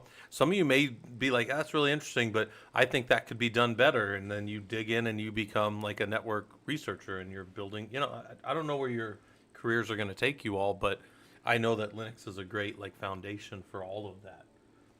And generic engineering I think has a lot of value, whatever you choose to do. So, Hayes, you wanted to be a lion tamer? I thought I was going to be a doctor when I was in high school. I thought I was going to be a doctor. I love the nursing program. I'm colorblind though, so I chose not to go that route. So then, instead of putting people back together, I went in the infantry where I got to take people apart, and then that's totally different. And Cadre and Taurus, thanks for the follows. Hopefully, this stuff's useful to you. You guys are always welcome to hang out. Hopefully, you drop down in the Discord and it's much more persistent in our Discord, guys. In case, like, that's the only reason I try to tell you about the Discord. Is like I'm only here X amount of hours of a day, so now I'm a Linux doctor. Fair enough. Fair enough. I never thought I'd be. You know, it's actually funny. So I'm a professor in college, right? I've been a professor for 16 years. But then also when you become a black belt in Brazilian Jiu-Jitsu, people start calling you professor. So I have a professor title from two different unrelated things, but actually strangely very similar because engineering ties directly over into tying people in knots. It's just systems. It's just systems. I mean, you fall into systems, you learn patterns, and then you win the pattern. You win the initiative, like the battlefield initiative, and then you win the whole thing.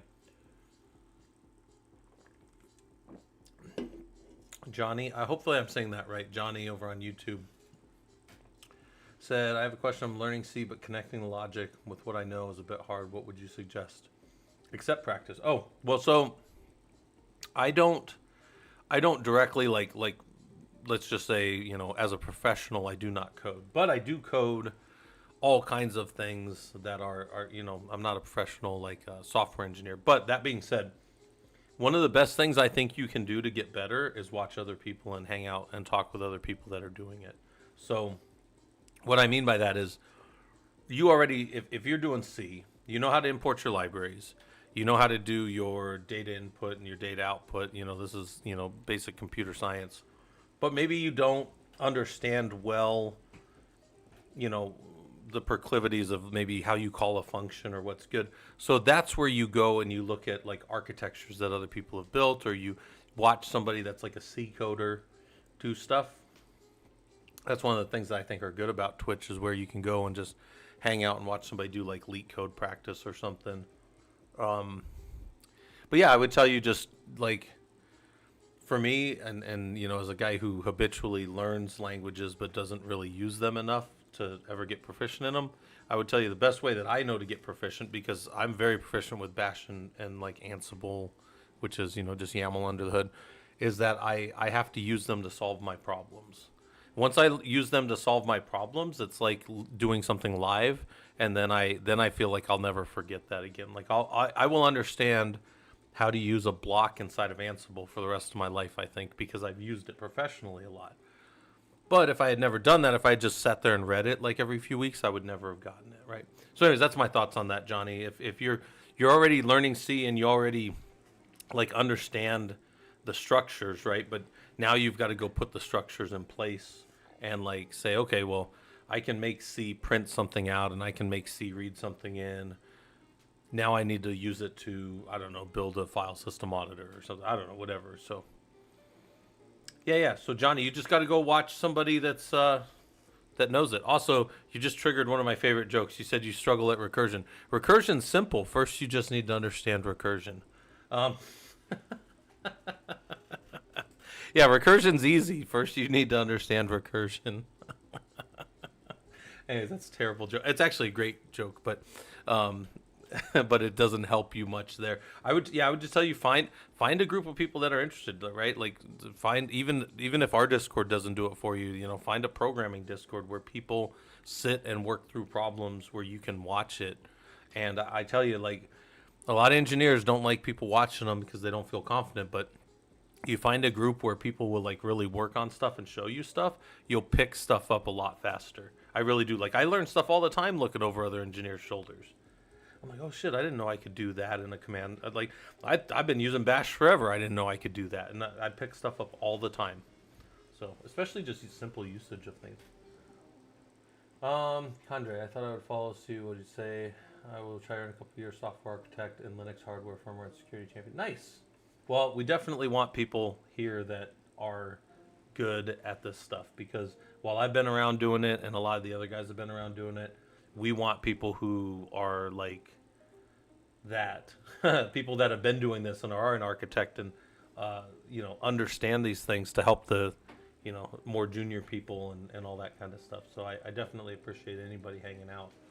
That's one of the things you find out in our Discord is like you pop in there and there's a lot of channels for people to talk and hang out with each other, and people ask questions. I tell you guys all the time, this does not have to be the Scott show. This doesn't have to be about me. It's I'm just the guy that hops on Twitch and tells you guys about the Discord, So yeah, Hayes has some recommendations. He said study proper FP and you'll be a wizard at recursion. Nice. Ask questions like, do you guys like dragons? Yeah. Hayes, we have a joke. So in Brazilian Jiu-Jitsu, there's this position called berimbolo, which berimbolo just basically means you roll over your shoulders. That's what it means at the end of the day. And I wouldn't call it a newer position anymore. It was probably newer about 10 years ago, but it's not even new in general. It's just another way to roll over and make people, give up their back position and stuff like that. Well, anyways, where I'm going with that is when you said, do you guys like dragons? People always joke around about you'll be at a seminar and the white belt will say like, hey, how do you berimbolo from half guard or something? Which is just basically like a completely aside question that doesn't make any sense to what anybody's talking about. Or basically it's just wasting time. But the person that's giving the seminar will almost always be patient and give them an answer, and then it wastes everybody's fucking time because nobody's ever going to do whatever that person asked about.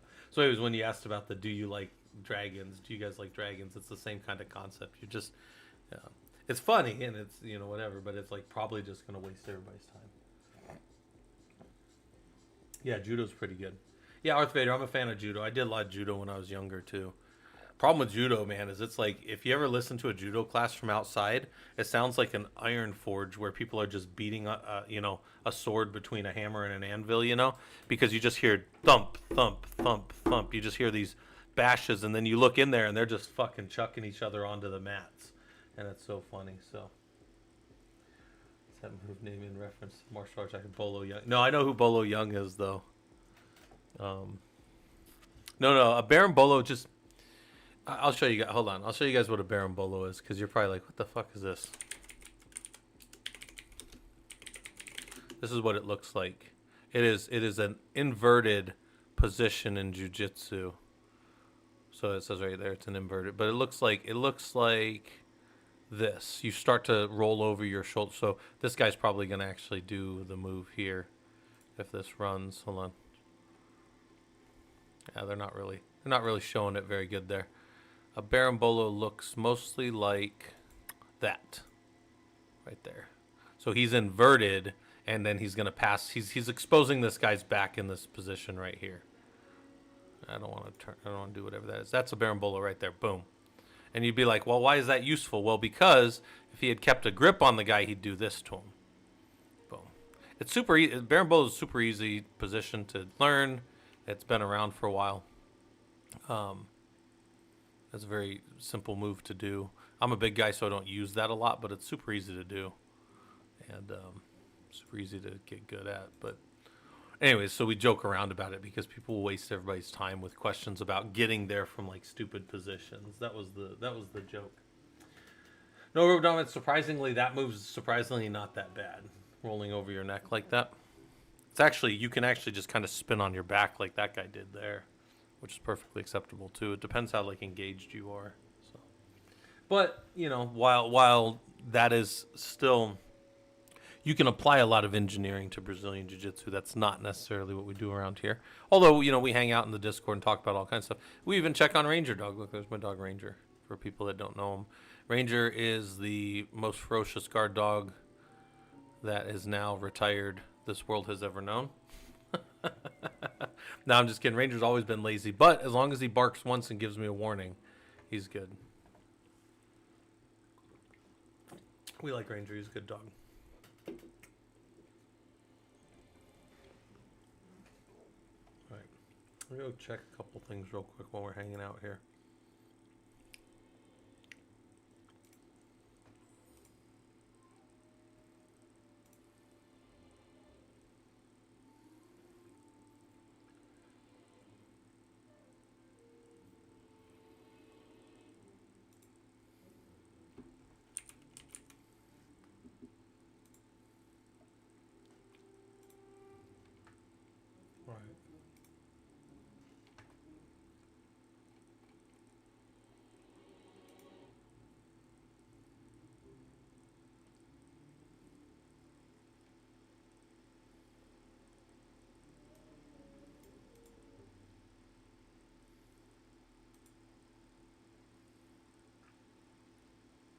Hope Hayes, you dropped it in Discord. Nice. Yeah, it goes in the sports section. That's.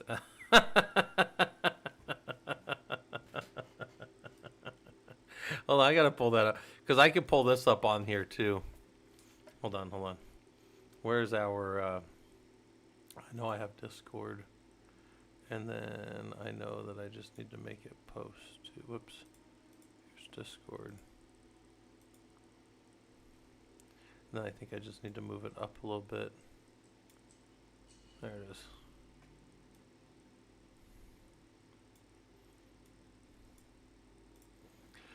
There's our Berimbolo right there, guys. All right, what's in our pets or family? Yeah, there's Ranger. This is Ranger. This was Ranger, guys. This right here is Ranger when I came home yesterday, and he had not seen me. Guys, Ranger had not seen me in 4.5 days. And this was what he did. He just looked at me and was like, sup, bro. He didn't even get up off that bed. Oh, he's old now. Ranger's old now. But that was what he did. He just fucking looked like that at me. Oh, I love Ranger dog. He's a good dog. All right, and then we got the welcome. You guys will notice the bot welcomes you in. The bot's always sitting there talking. That's the bot.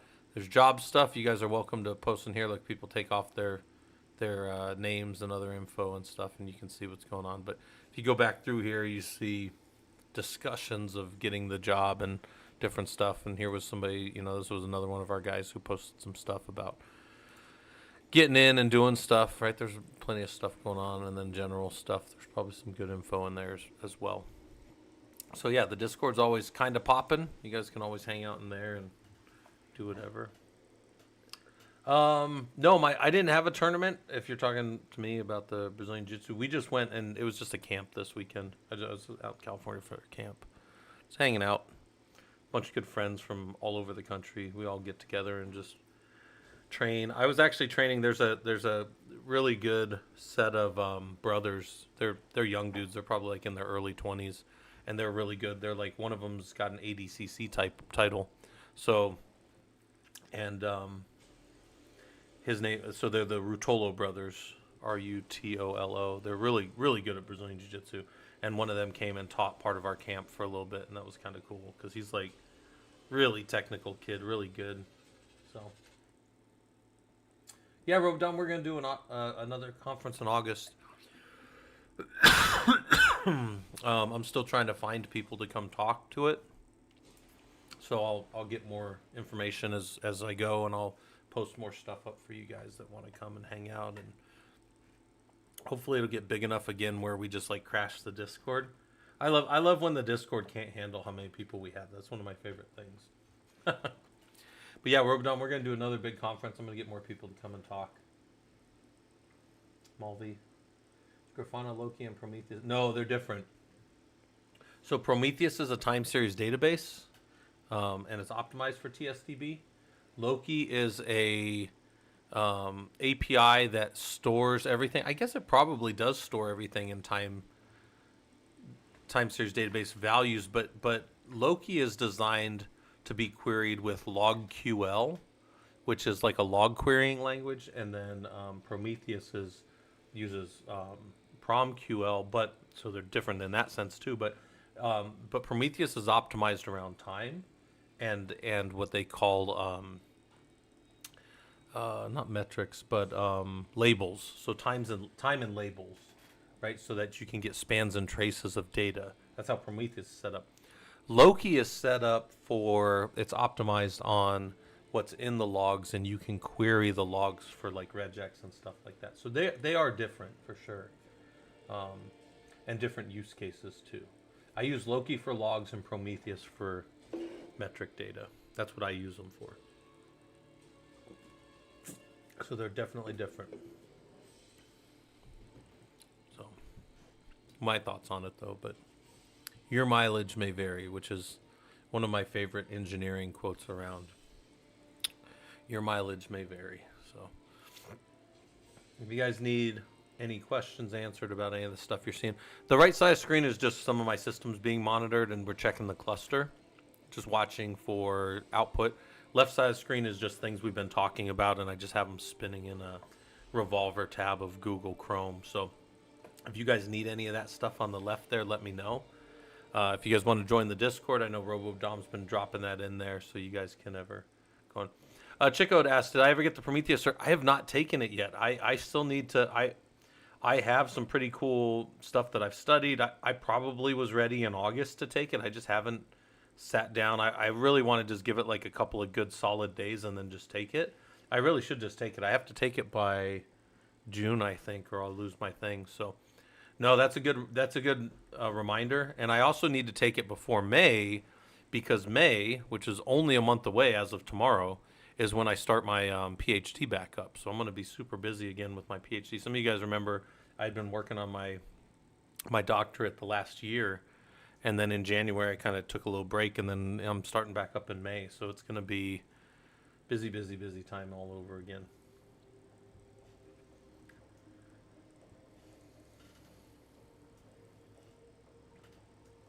Yeah, Hayes. By that measure, any reading is a waste of time, because if we could just plug it into our brain, then we would, if we could just get stuff in, but just drop it right in my brain so I don't have to learn it. That's what they did in the movie The Matrix, guys. And he's like, I know Kung Fu. And he's like, show me. And then they just start fighting. Morpheus and Neo, if any of you guys remember. Neo was, of course, Lawrence Fishburne.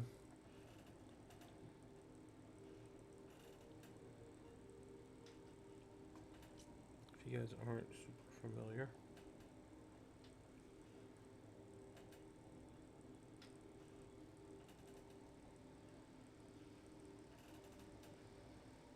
Oh. And then,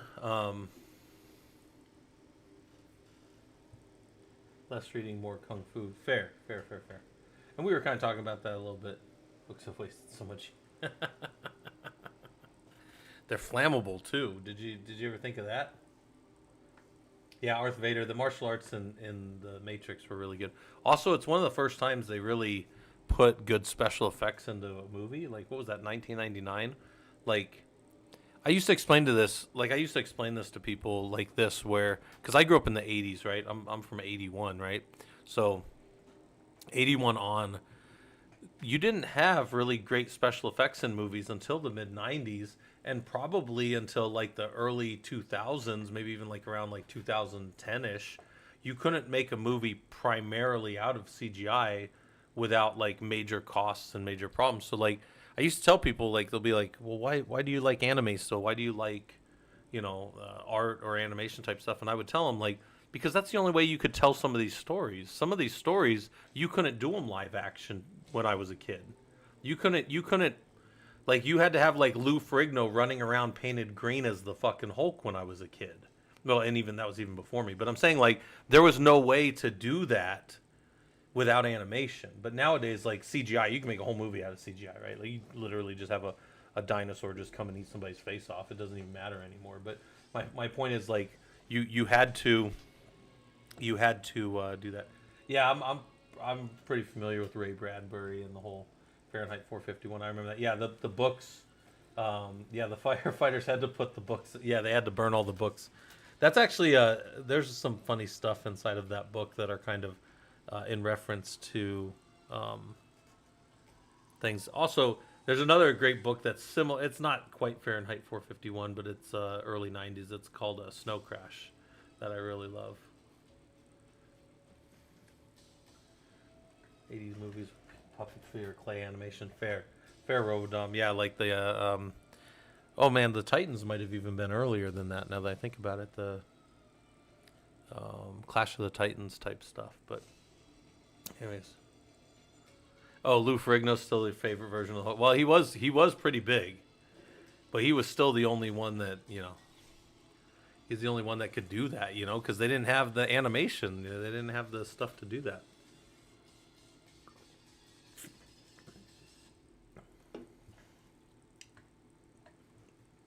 Yeah, I'm a big fan of Fahrenheit 451 was great. Snow Crash was great. If you've never read Snow Crash, that's a good way to introduce yourself to a great writer from the 90s, Neil Stephenson. He also wrote Cryptonomicon and some other books that are kind of considered like early technological Like, and then you look at what he does in the book Snow Crash, and then you realize that it was like years and years before VR was real, years and years before all kinds of things were there, and you're like, man, this guy really was fucking ahead of his time. This guy, he used the word avatar for the character inside of the thing, and it was attributed to him as the first time that that word was used. But he actually said, no, no, no, I saw this earlier from some earlier author, and that's where I came from. But or actually, I think it was inside of some IBM documentation. Anyways, you can go read the story if you ever want. But like Neil Stephenson using Avatar in Snow Crash, you go find some pretty interesting stuff because he was the first time anybody had seen that in literature for sure. Arnold was way too busy with his Shakespeare plays. That's funny.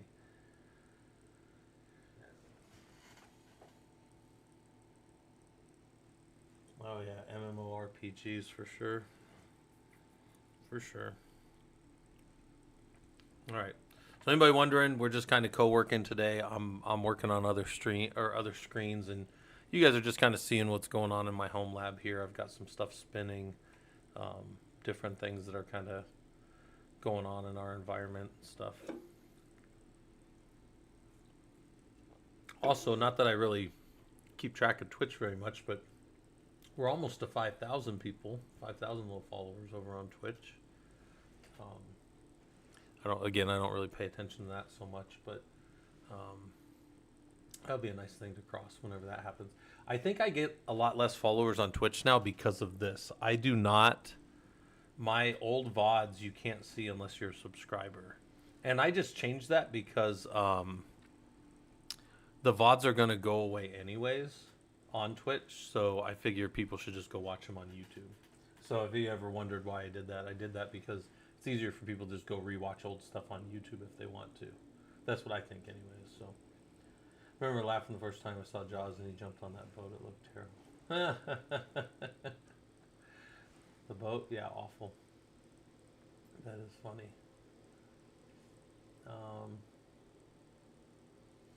Yeah, and the little sysadmin. Oh, do I have that? I still have Nightbot saying that, don't I? I should go fix that on Nightbot.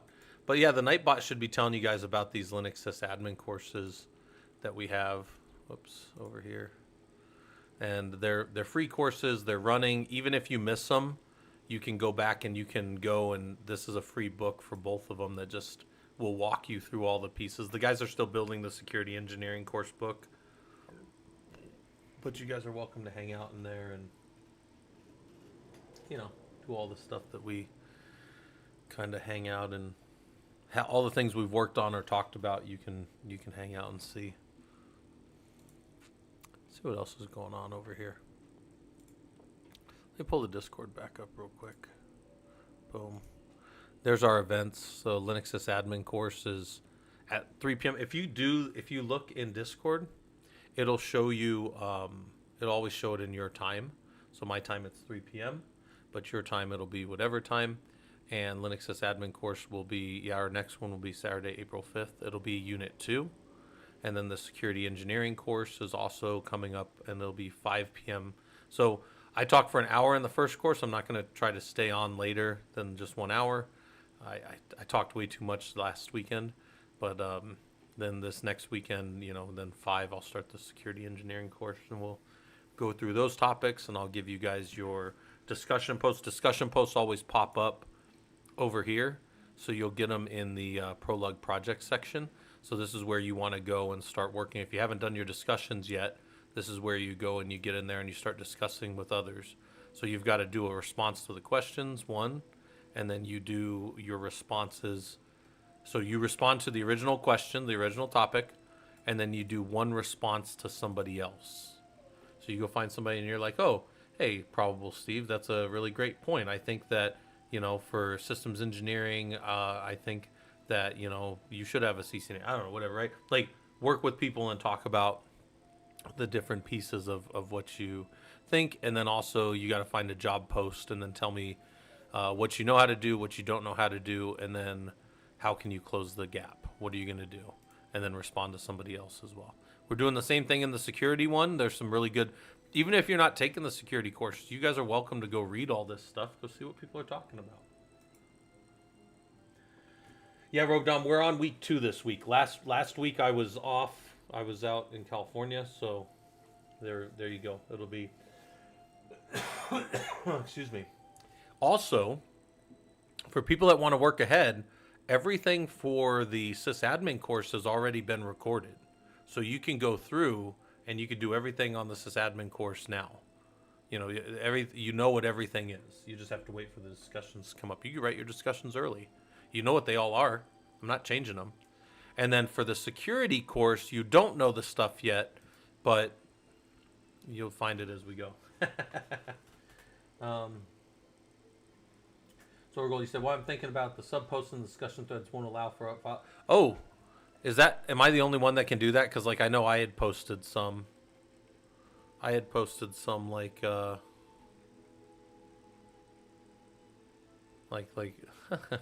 okay, so you guys don't have that authority. I'll have to figure out.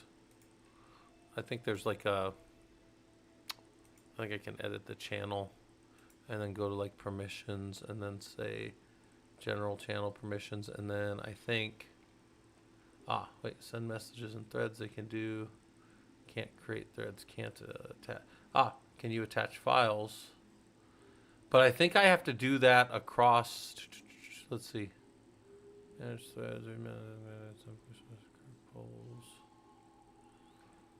I think if I allow files, it'll allow files universally. So I might have to figure out if there's a way to give. See, because guys, let me tell you this one thing I know from running a Discord for a while, is that even if you don't intend to, if I leave something like that open, people will post in here and it'll just scroll everything up and nobody will be able to use the channels anymore for this stuff. Which is why I leave all this other stuff where people can do literally whatever they want up here. Well, just not criminal shit. But yeah, I'll have to see, Zorgel, if I can get a very, if I can see, yeah, I might be able to do a per thread one.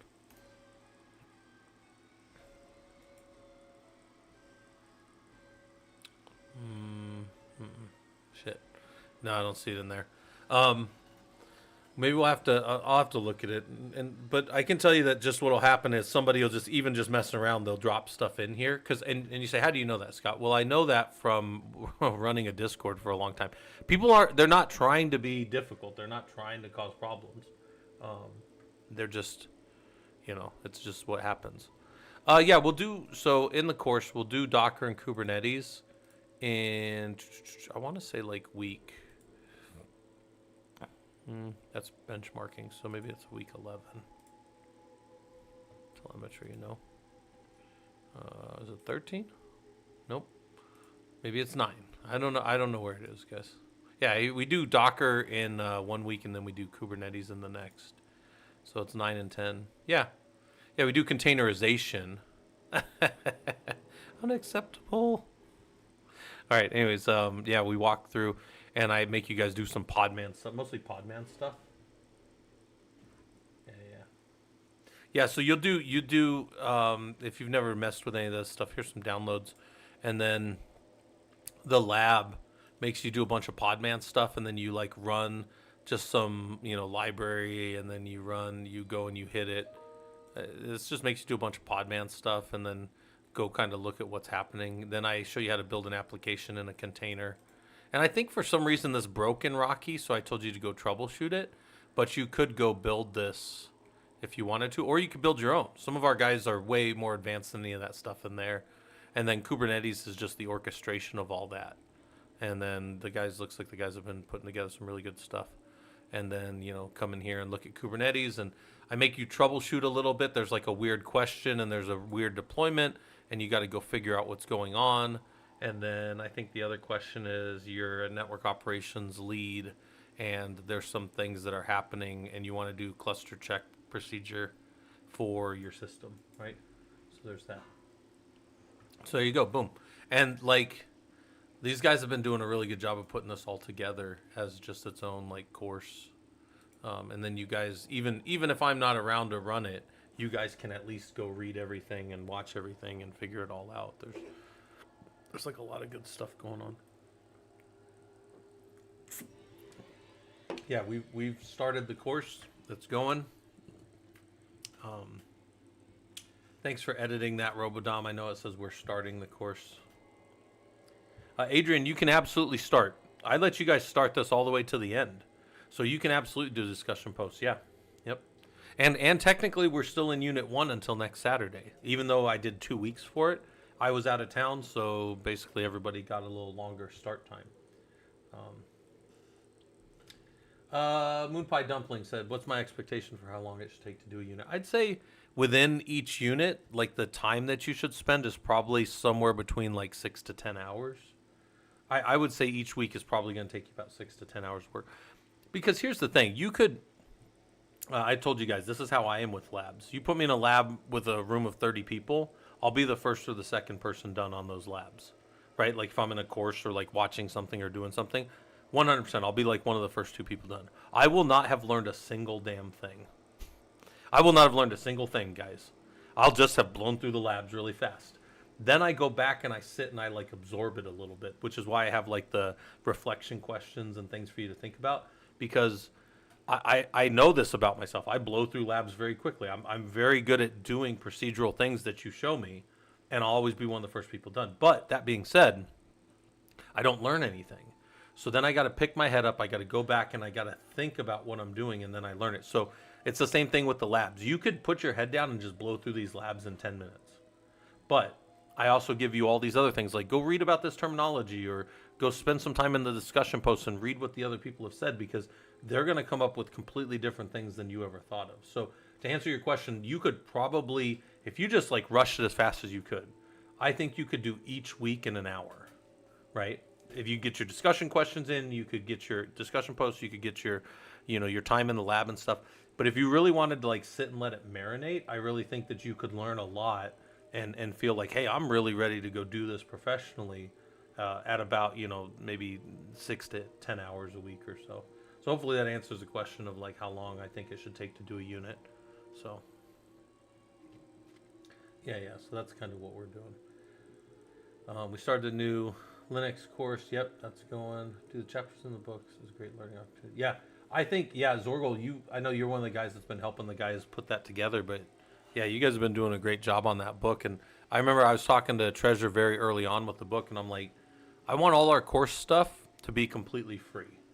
If people want to if people want to donate to the GitHub, or if they want to buy something from the store, or if they want to do subscriptions and stuff, that's fine. But I want that to be like the guys that are already in the industry and guys that are making good money.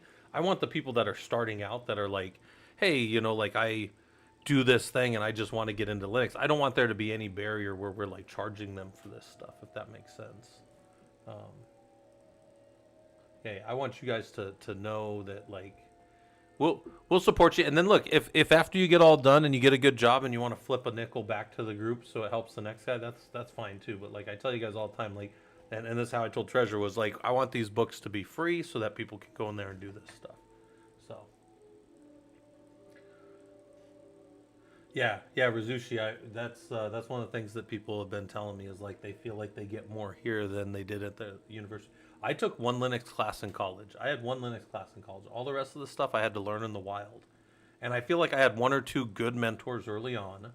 And my one mentor, Matt Lynch, he used to always say, this is free, man. This is open kimono. He goes, knowledge is free. I'll tell you everything I know about a system. So yeah, Rizushi, you got to remember, it's a lot of it's they got to drag along the slowest, it's slowest common denominator, right? If somebody's going to only be able to get so much in 8 weeks, that's all they can get. That's how it is with college in general. You have to go to your syllabus, and then you have to go based off of what the slowest person's doing a lot of times. Whereas I tell you guys, this you look at our Linux course here. Hold on, I'm going to pull up the Linux course here. It's 16 weeks, right? 16 weeks, and we're doing all this stuff.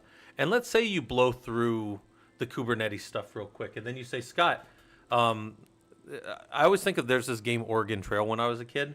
If you were doing really well and getting your family to Oregon, You could just stop along the way and go hunting and get meat and do all this other stuff. So in my mind, it's like, well, what if you can go and do all these other things. So like, but point was there were all these little side quests. Nowadays we call it side quests, right? So you go to Unit 7 and oh, looks like Unit 7's under construction. Oh, package management. And you do all the package management stuff and you get it. And then you say, well, what else could I go do? Well, I can go learn about semantic versioning, and then I can go maybe learn about GPG keys and software dependencies, and maybe I go do my own little make repo somewhere. My point is, you once you've gotten the basics down, you can go spend all this other time. This book was just supposed to be 16 weeks of like an outline, and then you guys could go do all those other things from it. I'd never wanted it to be like, do these 16 weeks and you're ready for Linux. You're ready for a Linux job. Although I think that's true, I want you to also go spend time, if Docker and Kubernetes are your thing, you go spend all your additional time there and become an expert in it. That was kind of the goal, was to spin you guys off on all these other things. Yeah, the Unix elective course, 1 hour. Yeah. Yeah, Hayes, I did VB6 in college. You guys say VB6. When the hell was VB6? Early 2000s. Like 2000 like 1-ish was VB6 before they did VB.net. I did 2 Java classes at DeVry, and I remember my teacher wrote the book. The book that was used by about like 150 colleges was my instructor wrote that book. And even though I thought he was a fantastic instructor and I thought that Java was fun, I am never going to be a Java coder. So I did as much as I needed to keep my A's and my 4.0, and then I did not focus on that course at all besides that. So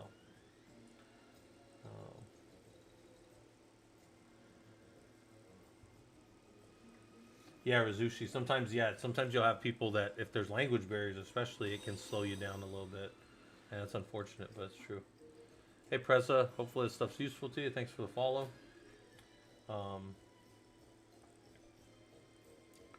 This music is supposed to be spooky, but it seems more whimsical right now. Let's go find something less whimsical.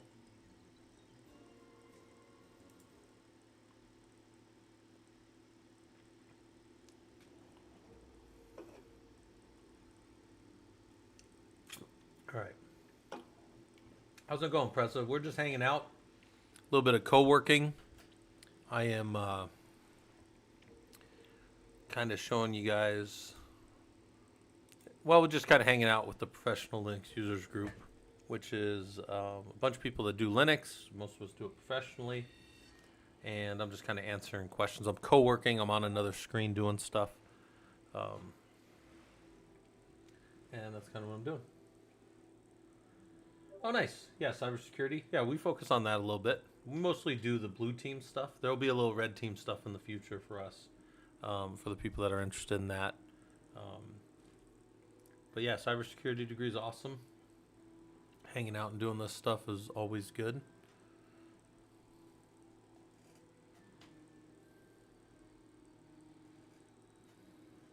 Yep. All right. What else do I got here? Got some messages over here.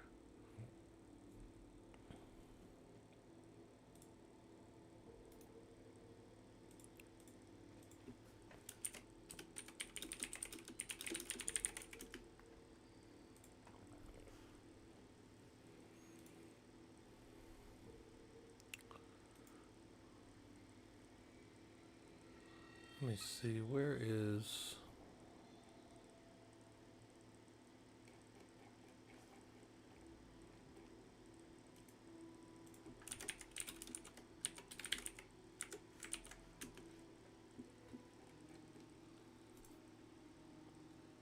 There we go. That was a pretty good little... I'm going to pull that back up for you guys. This is one of our topics from this week. The types of controls, and then whether they're technical, managerial, operational, or physical. So that's a good little kind of...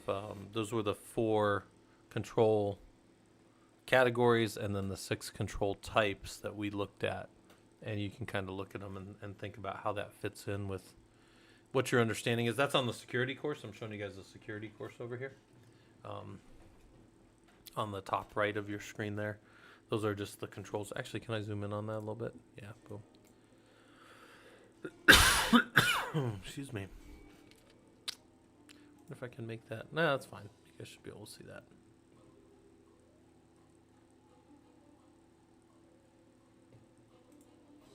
I like that though. That's pretty good.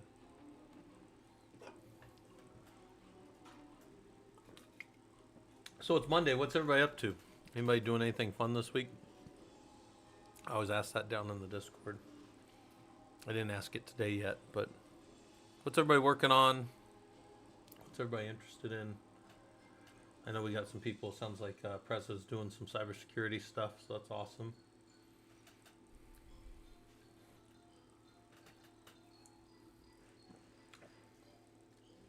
Moon Pie, that did not come through, whatever that was. Blue Team Cybersecurity Competition called CCDC. Nice. Well, Preza, you're welcome to hang out or go. I always appreciate it. I don't take attendance, but you guys are welcome to hang out as much or as little as you want. So we're going to checking logs. Yep. Checking logs, doing some regex, filtering through things. Studying for the CCSP. Jasmine, I got my CCSP about a year and a half ago. Excellent study, excellent material. The one strange thing about that course, and I did my CISSP when it was the old 500 question test. And I understand CISSP and CCSP are both like this, but when I did the CCSP, you could not go back. You could only move forward through the test. Mine was 185 questions exactly. They told me that up front. I didn't get one that was like dynamic. I took all of them. They don't tell you how you did. They just tell you passed or not. They don't tell you if you were 95 or 75 or anything. They don't tell you that. They just tell you if you passed. But yeah, I enjoyed CCSP quite a bit. I sometimes reference that and review stuff. So yeah, Jasmine, if you ever ask about it down in Discord, if you ever need me to review any of that stuff, let me know. I really enjoyed CCSP study from a CISSP and other standpoints. I think it's one of my and also for I have the AWS security specialty cert as well.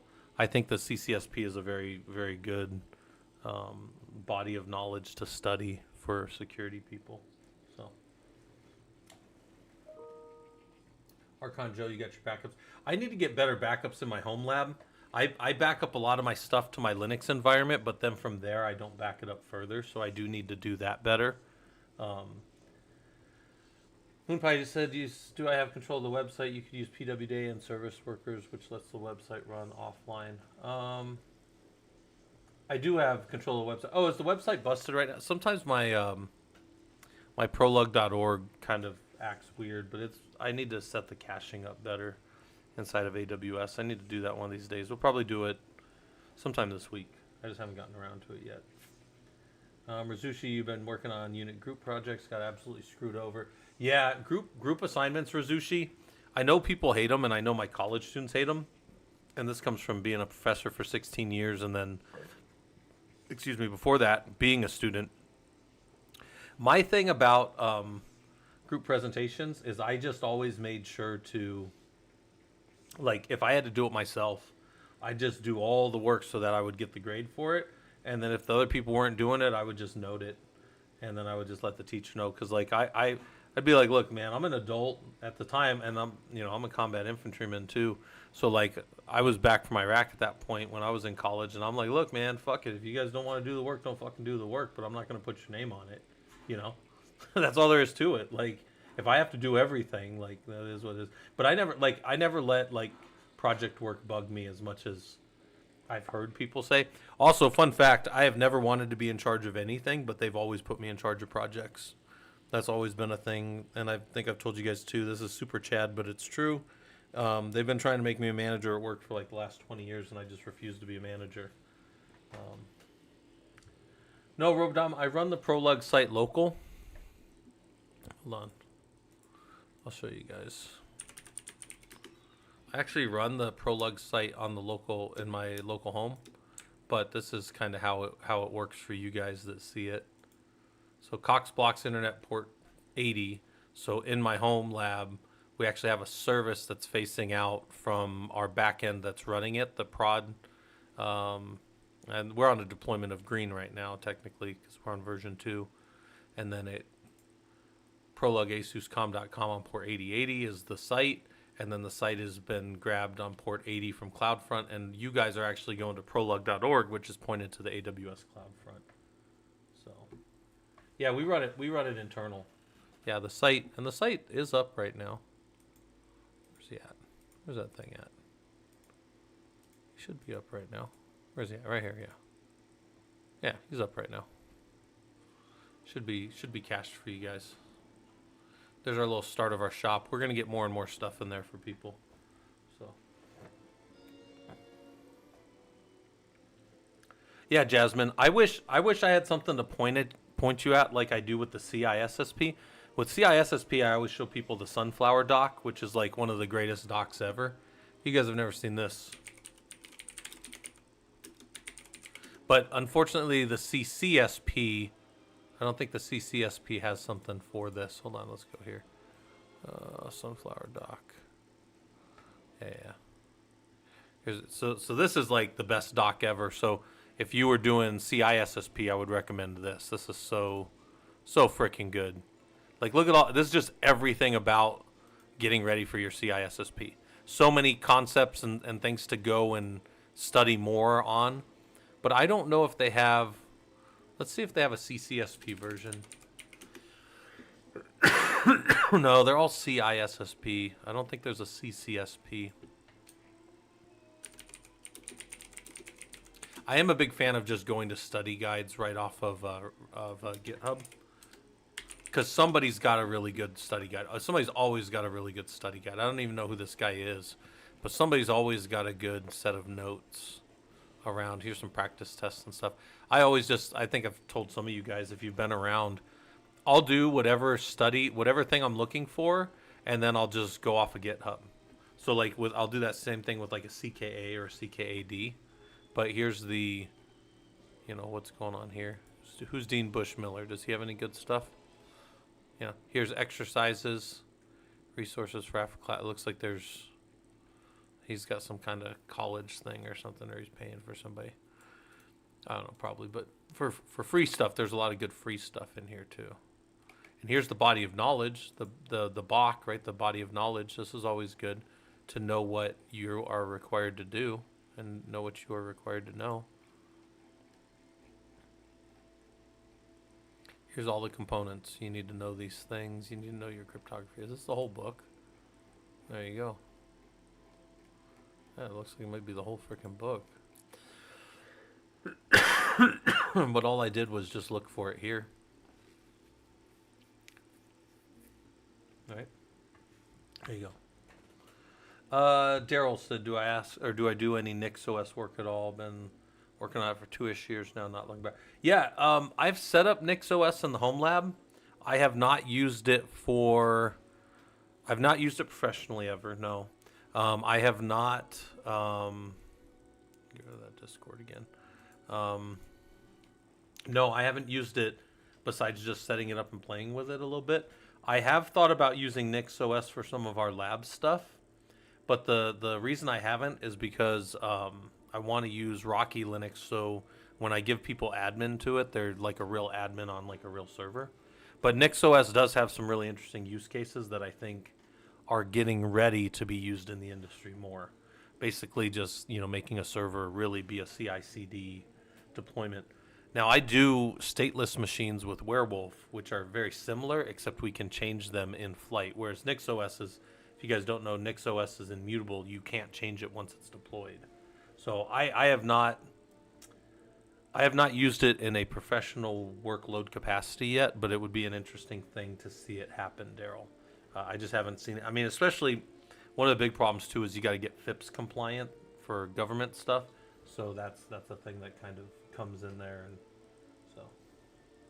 Oh, those sunflower docks. If you want to get your CISSP, I think that's one of the best things ever, Rizushi. So.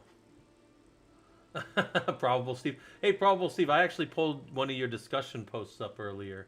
Not on purpose. It would just happen to be up there in the Discord, and I was using you as an example. So, yeah, hopefully you guys are getting some good stuff out of this. And yeah, Cox is definitely.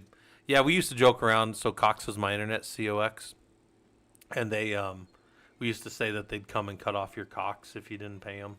COX, COX. Yeah, they would cut off your COX. Uh,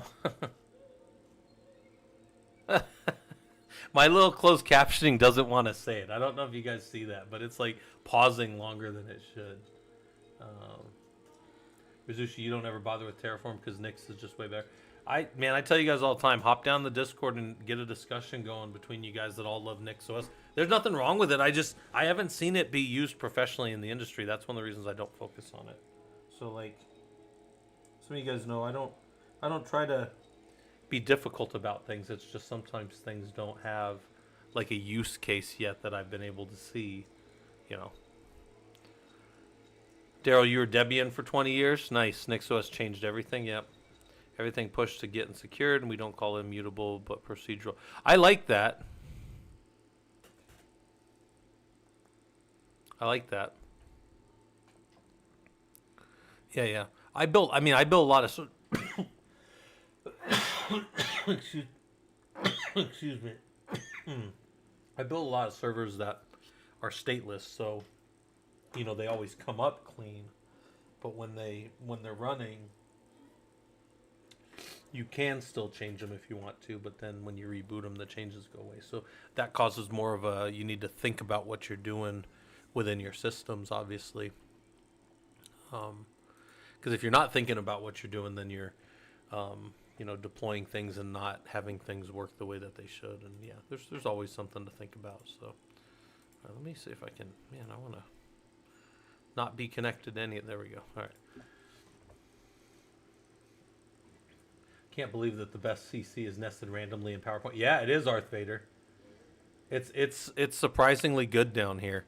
And I watched some stuff. If you put a video inside of PowerPoint, you can actually have PowerPoint run through the video and put closed captioning on the video for you. And I was messing around with it one day, but I didn't. I really kind of want to do this. I could have this closed captioning is actually recording. And I could have this closed captioning transcribe the whole talk, the whole thing that we're doing. Yeah.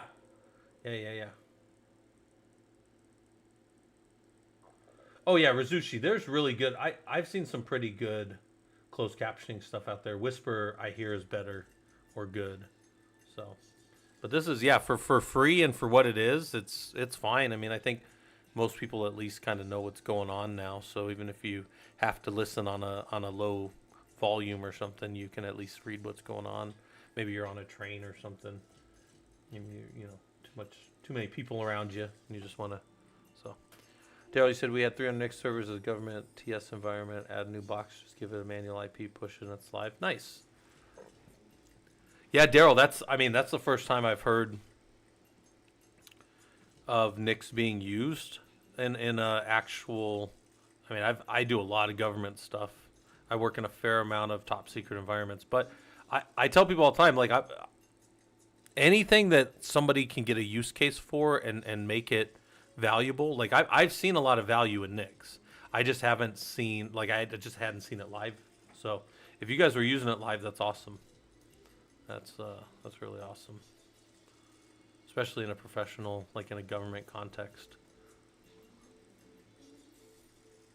Security needs Nix. Nice. Do you guys not have like a FIPS requirement? And if so, let's go look. I want to see if Nix is FIPS compliant, because I'm curious.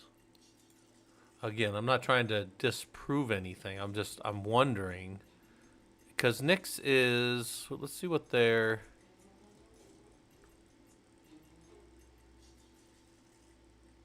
we can deploy things, we can pull stuff in. Sure. That's all awesome.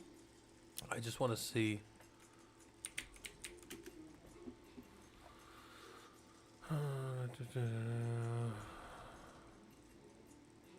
Yeah, okay.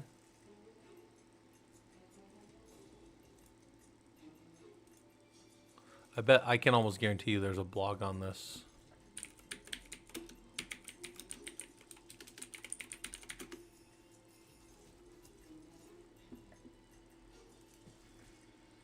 Let's go look in the discussions a little bit. Yeah, but some flavors of Linux actually get FIPS compliance. Like, obviously, the tooling inside can be doing things that are FIPS compliant. Like, you're using a certain amount of correct types of encryption, and you have like a certain set of MAC compatibility and those kind of things. But I want to see if let's see what they say. FIPS. I'm just using FIPS as an example.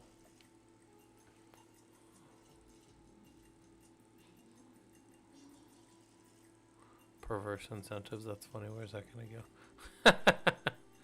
Yeah.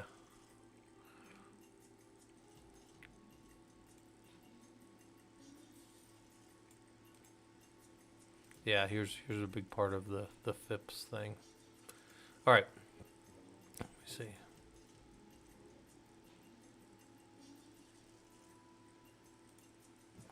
So here's a oh.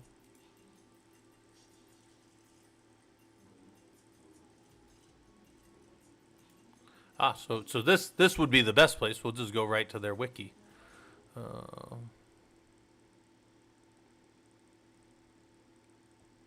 And guys, I don't care necessarily about FIPS compliance. I just know that the government cares about FIPS compliance.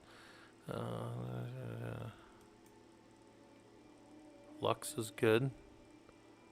Isolation's good. Sandbox is awesome if you want to sandbox shit. Don't even let people on your kernel. LXC, okay. You can do C groups. That's awesome. Docker virtual test.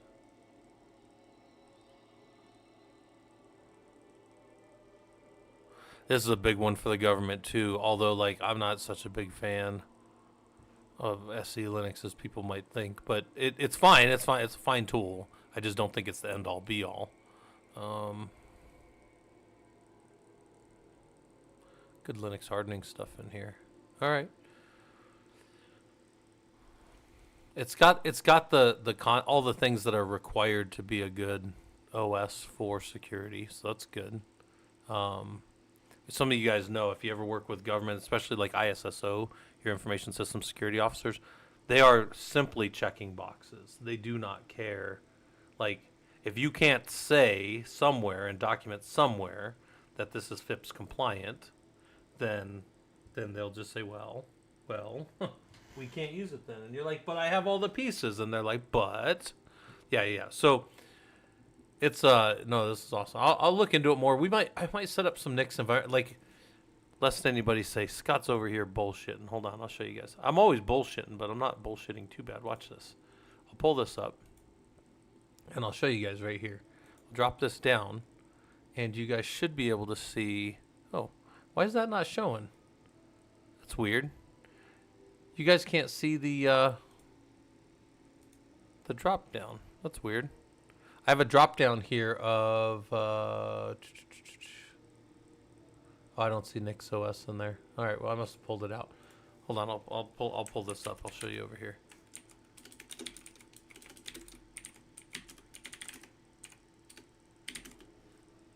I used to have a Nix OS in here. I don't see it anymore. I must have cleaned them all up. Got rid of them, but I did have a Nix OS in here for a while. All right, well, screw it. It's funny though that doesn't show that DVD drop down for you guys. You guys can't see like where my mouse is right now on the screen. I've got a drop down menu and you guys can't see it on stream. That's weird. So that's a weird little proclivity of the channel apparently. All right. Anyways, I'll leave that next stuff up because that maybe we'll get in there and play around with that one of these days. Again, I haven't played around with that in years, but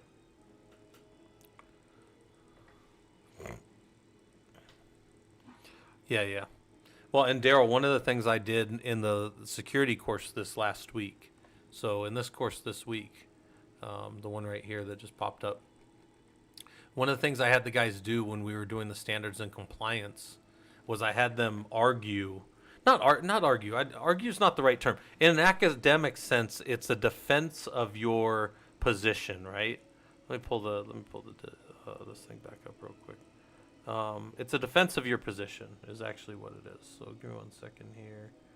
Um, Discord, pull Discord back up. I'll show you guys what I mean. But one of the things I did was say find something you do not agree with. So in the security discussion 2, it was here's my actual question. I'll show you. It said so you were learning about STIGs and you were learning compliance, and then it was like find a STIG that you don't necessarily agree with. But yeah, it's the idea of argumentation as a debate. Yeah. So it was, find a STIG compliance that you don't agree with, and then what is it trying to do? What category and type of control is it? And then defend why you think it's not necessary. Like, okay, it would be really, really great to think, okay, hey, I need to lock down my SSH and not allow root keys, but we're in a completely locked away, isolated environment that's air gapped. Therefore, I do think we should be able to allow root cluster keys to, control our environment for our werewolf to be able to manage whatever. So I don't necessarily think, because there's an actual STIG that says you cannot use root keys in the environment. But tools like Werewolf down here, they require, this tool that's going and talking to different boxes requires us to have a key, right? And the key is for the root user. Now, could you work around that? Yeah, you could change the way that Werewolf works and let it log in and then sudo up, but that's still changing a behavior. You're taking your system outside of what we call being warrantyable. You're changing their ability to warranty that it will work. Therefore, you're changing the support profile, and now you don't have a neck to ring. Hold on. I got to fix my chat's busted. Hold on. Sometimes the closed captioning breaks. There it is. Is closed captioning back? Oh, yeah, because I wanted to say neck to ring, and it'll say neck to ring. Not a neck to WRING like I wanted it to. So yeah, Zorgal, I think that the reason that's a good exercise, like you said, is because you should be able to defend what you think. I mean, you're gonna have to defend it to your security engineers. You're gonna have to defend it to the other people on the teams. So you have to understand why a thing exists. Like, what is the actual value of us doing this security thing, and can I bypass it, kind of, So anyways, so that's to that point, Daryl. I was talking about how the users, not users, but engineers, how the engineers need to understand, like, we don't just blindly build things and follow and check boxes. We're the engineers. We're the ones that have to understand why a thing is the way it is. And then I should be able to get into an argument to, I should be able to take an academic stance, if we will, on why my position is right, and then weigh somebody else's reasons why it, should or shouldn't. Because there is this old saying, and I've been saying it for a long time: security is the enemy of productivity. I can secure a car so that it'll never crash on its own, and I'll just lock the brakes up so tight that the brakes won't ever let the car roll, even when you're trying to drive. And you'd be like, well, that's fucking stupid. Your car is useless. And I'd say, yeah, it is, but it's secure. Right? And so you go, okay, well, so brakes have to have a function when they do work. But here's the other part of it. Brakes are what allow you to go fast. Because you say, no, brakes don't actually do anything but slow a car down. I say, well, okay, I'm going to take the brakes off your car and tell you to drive home. How fast are you going to drive home? And you're going to be like, well, probably like 3 miles an hour. And I go, yeah, you will. Because if you don't have brakes, you can't go fast. So brakes actually do allow you to go fast. And that's how security works. Security is our enemy of productivity in systems, though, in that, like, the time it takes to log in and the time it takes to do these other things do slow us down. So, all right, anyways. But, I'm not saying that security is bad. I'm saying security is the enemy of productivity. That's basically by definition what it is. So my point is we go and we look at why we secure things and how we secure things. And people had really good discussions in here around what is or isn't valid. People were talking about, hey, I don't really think that we need to have big data being stored on external servers, and here's why, right? So There was some good stuff like that. Oh, look, more people are joining. Good. The bot will always welcome you. The bot is not always nice. In case you guys didn't know that. And there's some home lab topics going on right now. So, all right, good. We'll get that out of here. If you guys want to talk on Discord, you're welcome to. We'll just kind of hang out a little bit more. But yeah, I think the ability to defend a position and understand why a thing is the way it is a big part of being an engineer. We learn what things are, then we compare them to other things, and then we learn which ones are better by weighing them and being discerning about those. So yeah, Rogue Dom, the bots are definitely not nice. The bots also think that my name is Scoot as opposed to Scott, which is not accurate. Not accurate. Not good engineering there. Engineered to piss me off. But I probably will make a little coffee mug for that, because you guys have been talking about being Gen X guy from the SCO Unix age of 40 years as sysadmin. I still like to learn and appreciate open and being shown to be wrong. Yeah, Daryl, that's a big part of it. Yeah. I try to hold a strong position, a defendable position, but if somebody can show that something else is valid, I'll go with that as well. 100%.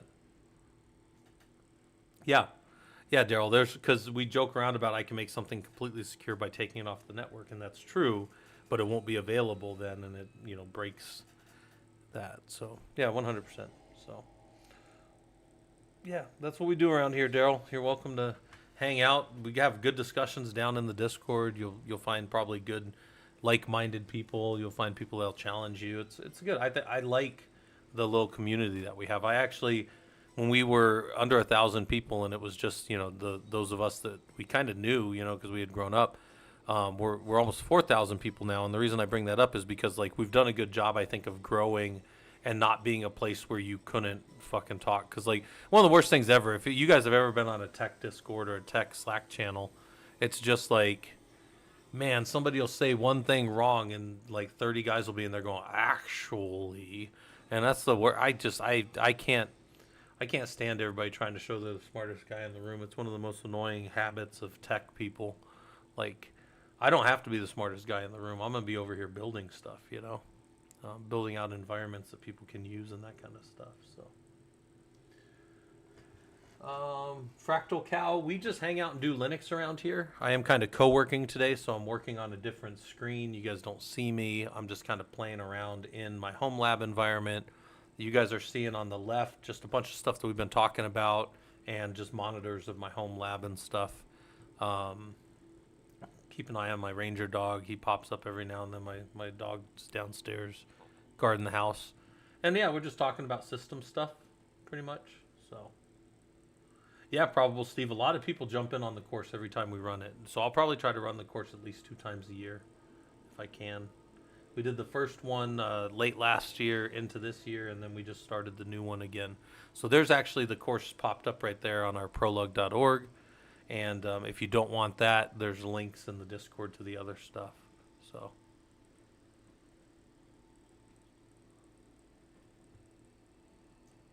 yeah, Daryl Ryan. Yeah. If you love Ansible, man, I got Ansible stuff. I got to keep making labs for that too. I'm a big fan of. Yeah, and Daryl, that came out of me being a guy who has to maintain thousands of servers. So I will always check if they're up before I start working on them. Because I'll tell you guys, if you ever worked on 1,000 servers and at the end of the night, you and your engineers are sitting there and going, well, these 17 servers are still down. Well, shit, it would have been nice to know if they were down before we started, because if not, you're going to waste a whole bunch of time trying to fix servers. I've actually been on a call one time where we turned on 10 servers that had been decommissioned a week before. And it's God damn it. If we had just paid attention up front. So some of these lessons I learned the hard way. Actually, almost all my lessons I learned the hard way. So then when I show you guys stuff and you're like, oh, that's cool, or I'm going to use that. One of the things I think he's talking about is in the Discord. I'll pull this up real quick. When we go and look in the sandbox, I can actually see if any of the servers were down. So remember today when I went in and we saw that Rocky 1 and 5 were down? Some of you guys were around earlier. Well, I actually should have already known that, because here's our report for the last 24 hours of user logins. I can see who's been logging into servers, and I can see which servers were actually down. So, oh yeah, Daryl, do you use it for backing them up at all? You use it for firmware updating and router switch maintenance, but you can also, I use it for backing up all my configs too. I have a little playbook in there. Let's see. Actually, you've probably seen it, but it's not that far back in Ansible, I don't think. Let me go scroll up and look. Let me go see if I can find it real quick. I wrote one a while back.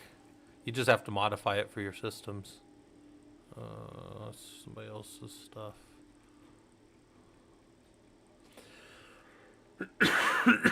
Excuse me. Let me. That was my home lab stuff. Load balancer configuration somebody did. Those are my normal checks, right? Those are my normal checks. It was just before this. Those are all my system patching checks. Yeah, this is my network device backup right here. Yeah, you could do that as well. Yeah. I just grabbed it. This actually saved me on a project I was doing because something didn't get back. It was backed up, but it didn't get copy run start that somebody did, or they didn't write it to mem, and we lost some of the data in the configs, but I had them backed up, just in like a local place. So yeah. Oh, pre-Loki, yeah, nice. Do you guys just shotgun stuff off to Loki out of your network devices? I never even thought to do that because I just throw them all to a syslog server. I use UDP for that, but I know some government systems want me to start setting that up with TCP, so I could do that as well. So, yeah, and Probable Steve, man, that's the goal, right? I tell you guys all the time, I want to get you guys that are doing this stuff as amateurs, or you guys that are doing this stuff as hobbyists, and show you guys that you can go do it as pros. You can go make you can have a really good career doing this shit, guys. I have a brother who's an infrastructure engineer 6 over at AAA, and he doesn't even have any degree or anything in this. He just started doing this years ago. So you can do this. Yeah, Daryl, I'm a big fan of Ansible for that. I've been telling people for years, I built my career around Ansible. The very first time I had to use it was because a government system wouldn't allow me to use keys for my user. So then I just used Ansible, and I could do passwords, and then Ansible could sudo for me because I had sudo permissions, and then it could do all the configurations for me, and then it could just dump out a report. And that's why I'm such a big fan of that. And for some of you guys, if we go here, you guys know I have a bunch of Ansible stuff, and I show you guys this sometimes. There's a thing right here where I do my reports, right? So this playbook to Jinja 2 template report back to my system, this has probably gotten more play in my career. I'll link this to anybody that wants to do it. This has probably gotten more play in my career and looked good than probably anything else ever. And then I have another version of that. Hold on, here. At the very end of these all, where I show you guys this generate a CSV report.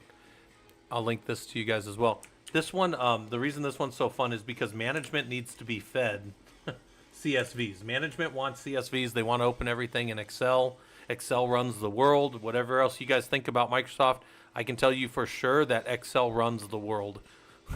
That fucking program, you get data analytics and you build all these cool dashboards, and then somebody's like, they raise their hand in every single meeting ever. Can I get that exported as a CSV? So, like, we just write CSV export buttons now for everything. But anyways, oh, God, this song is really going. Hold on. I don't know if you guys can hear it, but this song is, like, going wild. All right, next track. Sorry, guys, that song was, like, scratching a record in my face. Anyways, so this is, like, your management wants something from you. They want you to feed them in an Excel format. And you say, okay, I can build out my CSV, right? And I could go figure out how to do it. And then this runs you through how to build all that, right? This is a little Ansible lab that I have for all that stuff. Yeah, the Ansible lab, I think the Ansible labs are pretty good. Here's a link to just them if you want it. That'll take you to just the Ansible stuff. But yeah, by the way, guys, Killer Coda is like the best free thing on the web. They don't charge you nothing. I've been using Killer Coda for like 2.5, almost 3 years, and they've never charged me anything. Great little site. Yeah, Rob Dom. I'm just trying to hang out here and do. We're doing a little bit of co-working while I'm working another session. I'm just kind of talking to you guys.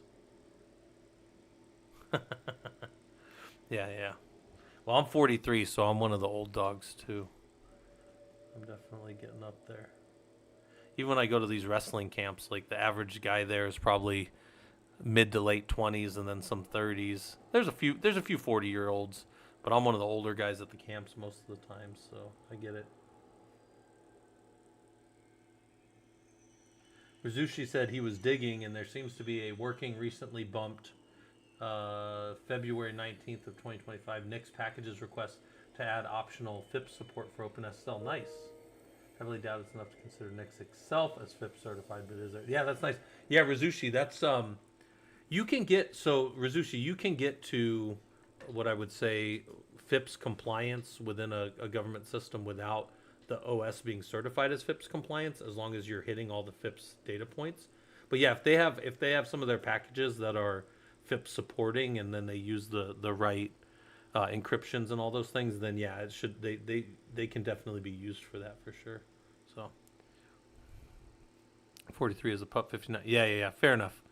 Fair enough. Yeah, I try not to complain too much, but as a guy who does jujitsu, I definitely feel the full weight of being 43. Let me show. I wanted to show you guys something here. Oops. So here's my data gather Jinja. When you look at a templating languages are very rarely good looking. And you look at this and you go, man, that seems like a big old hot mess. Yeah, because it's a templating language. When it actually gets populated and created, it looks much more like what you want, and it generates a CSV output of these things. But then we walk through how you get them.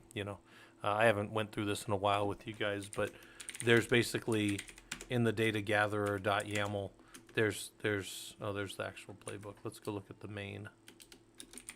This gets dropped into the playbook, and it said, like I have little bit at the beginning. What did management want to know?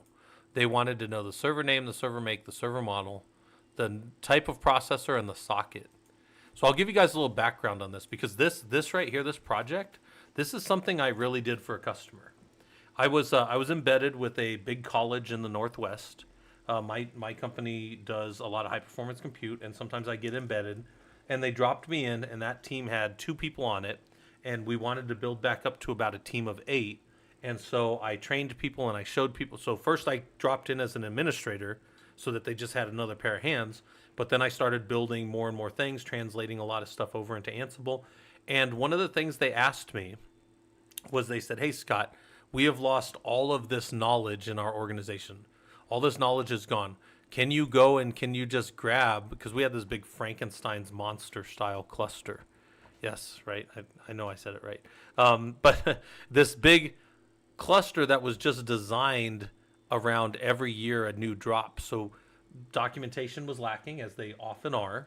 And so what I did was I had to go across like 1,265 physical machines to find out information about what generation they were from. Now, they were named for their generation, but sometimes there was a generation. So when I say generation, I mean each year that a new drop of hardware came in.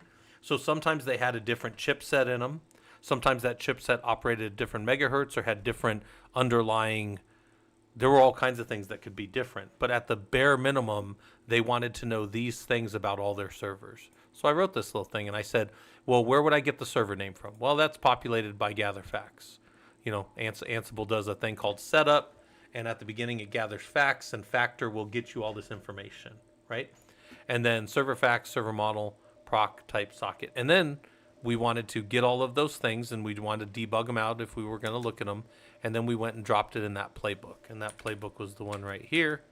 And it would just dump it all in a CSV. Again, we wanted it in an ugly CSV format. Very ugly to us, but very nice for somebody that wants to look at it as a manager, right? They want to look at it as an Excel doc. Then they can filter it and they can do all that stuff. But Fractal Cal, you said I made a Nix OS configuration in multiple files, but I'm too scared to switch from Windows to an i3 Nix-based workspace. However, I'm a noob and need to learn more. Yeah, Fractal Cal, I tell people all the time, like I tell the other engineers and I tell people, I don't care how I get to a Linux command line terminal, as long as I can get to a command line terminal. I work with guys that use Linux straight. I work with guys that do Mac OS, and then they go from BSD down into Linux. For me, as long as I can get to that terminal shell, which you guys can see kind of spinning in the background there, there's some terminal stuff running. I can do whatever I want to once I get there. It does not matter. You could have me get on off my phone. My typing would be a little slow off my phone, but for the most part, I can administer a system from anywhere, and that's why I try to show you guys. Yeah. So if you don't want your daily driver to be something, it's okay to use something that's more, let's say, consumer friendly. You know, like especially if you like playing video games. I know some people, they can't make the jump off because they wanna keep playing video games. They don't want to spend 19 hours doing driver updates and all this other stuff just to be able to get some stupid new package working. Although I hear Steam is bridging that really well, because I know that Steam's under the hood on their stuff is all Linux. So I hear that Steam is making it more approachable. But Dale, you said you started using Netbox as your source of truth for Ansible inventories. Bit of a learning curve, depends upon Netbox being accurate. That's interesting. I've never used Netbox, but that's interesting. My Ansible inventories are either manual, which is not great in a big environment, or I pull them out of satellite. I generate them automatically out of satellite through API calls, or I make them through like tools like Sharewell or ServiceNow through their APIs. So like a big part of doing Ansible correctly is learning how APIs work. It's one of the reasons I have you guys hit APIs and learn how to touch them, because yeah, guys, I'm just a Linux engineer that wants to be sat down and work on a bunch of servers and be left alone, but we have to touch all these other things to be good at what we do. Rizushi video games are working better over there. Nice. I still just play Brotato on a Windows box, but I love that stupid little game, Brotato. It's Brotato. I like that little game, Brotato. So, all right. But in general, guys, I'm not working. I'm just kind of hanging out with you guys and working on other stuff while we're talking. So, tested some games on your Arch and it's working very good, but did require some research and I enjoyed more getting into the machine. Yeah. Probable Steve, if you enjoy that, you might really enjoy building a little RetroPie. RetroPies have been some of my favorite things, and I do retro game nights over at my house. I haven't done one in like a year though. I need to start doing them again, but I just invite everybody over, especially like when my wife goes out of town. I'll just have all the guys over and we'll order pizza and we'll just hang out and do just a whole bunch of retro gaming. I always put up Mike Tyson's Punch-Out for the younger guys who haven't played it, so they can see, you can walk through everybody on that damn screen until you get to Mike Tyson, then he'll beat the brakes off of you. He'll beat you like you owe him money. That's a fun little one. I think I might have told you guys that when I first set up RetroPie, I was in my early 30s. I'm fast. I got good reaction time. I'm like, I'm going to go. And I beat everybody. I started a game of Punch-Out. I beat everybody up to Mike Tyson. And I was like, here you go, Mike Tyson. You're going to, here's your comeuppance. I couldn't beat you as a kid, but I'm going to get you now. He beat the shit out of me and made me turn it off. He beat me like I was still just a kid playing that stupid game. Because his character, so you have to like watch for the cues. But I beat everybody else in that game until him. And then it like jumps this like skill level where you just have to know all the patterns. It's pretty funny. Oh yeah, he beat the shit out of me. And it's wild because that game was around when I was like in the single digits age. And now I'm 43 and it's wild. So all right, anyways, yeah, so this is one of my favorite ones. I think using Ansible to pull information out of a system can be a career defining thing. It has definitely helped me because people are like, oh, yeah, just have Scott do that. Scott has a playbook or something. Scott has a way to do that. And then it's like it's very readable for other people. I can show other people how to do it.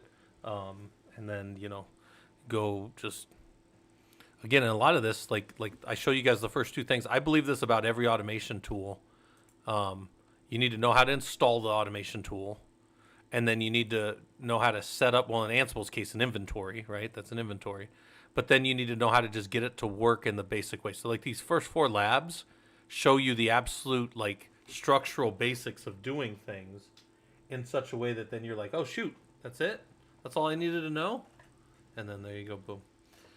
Joe, you run NixOS as your daily driver. Stream with Proton runs 99% of games, including AAA. When I need a Windows app, I use a VM. I have not had Windows anything on bare metal in 10 years. Wow. Yeah, I haven't cut the cord quite that much because most places I've worked have insisted that I use some type of Windows. So I don't mind being on a Windows system as long as I can get to my work productivity stuff, which is all back end Linux, right? Any of you guys that have ever watched me work, it's all Linux all the time.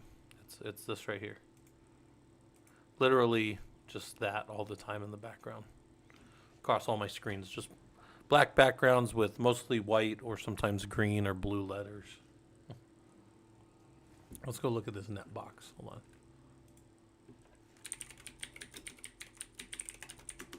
What is this?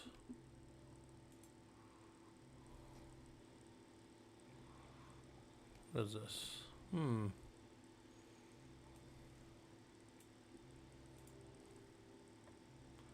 Oh, it does kind of look interesting. Oh, yeah, okay, okay. I do like that.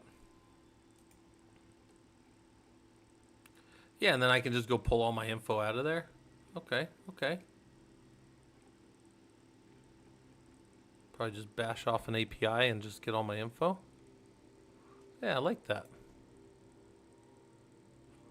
Yeah, I'm gonna leave that up there. Yeah, we'll play with that. I probably can't work that into the course just yet, but I might work a little side thing into that because I could see some interesting uses for that kind of thing. So that'll be interesting. All right, I'm gonna put my little hourglass up again, guys. I'm gonna take a walk, take a break again. Hourglass, hourglass. All right, break and walk around. All right, I'm gonna take a little break, walk around, grab some water. You guys need anything? Just I think Robodom's around. He's in charge. Um,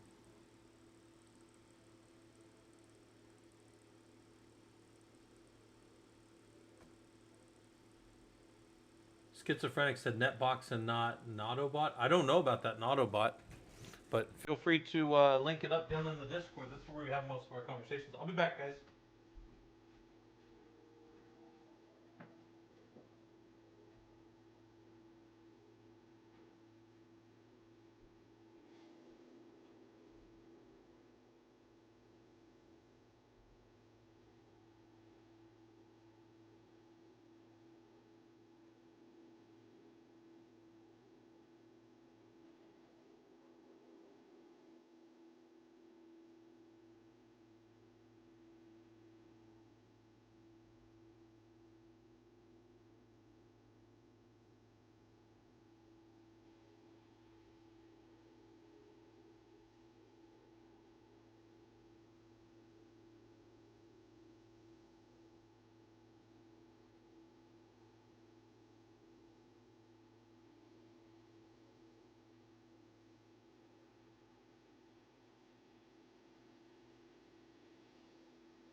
All right, guys.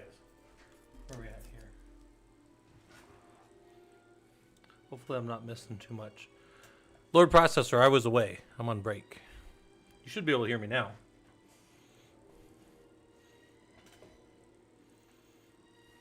Yeah, hopefully you guys can hear me now.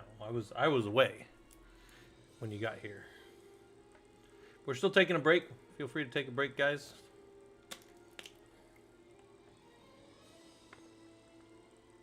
Oh, nice.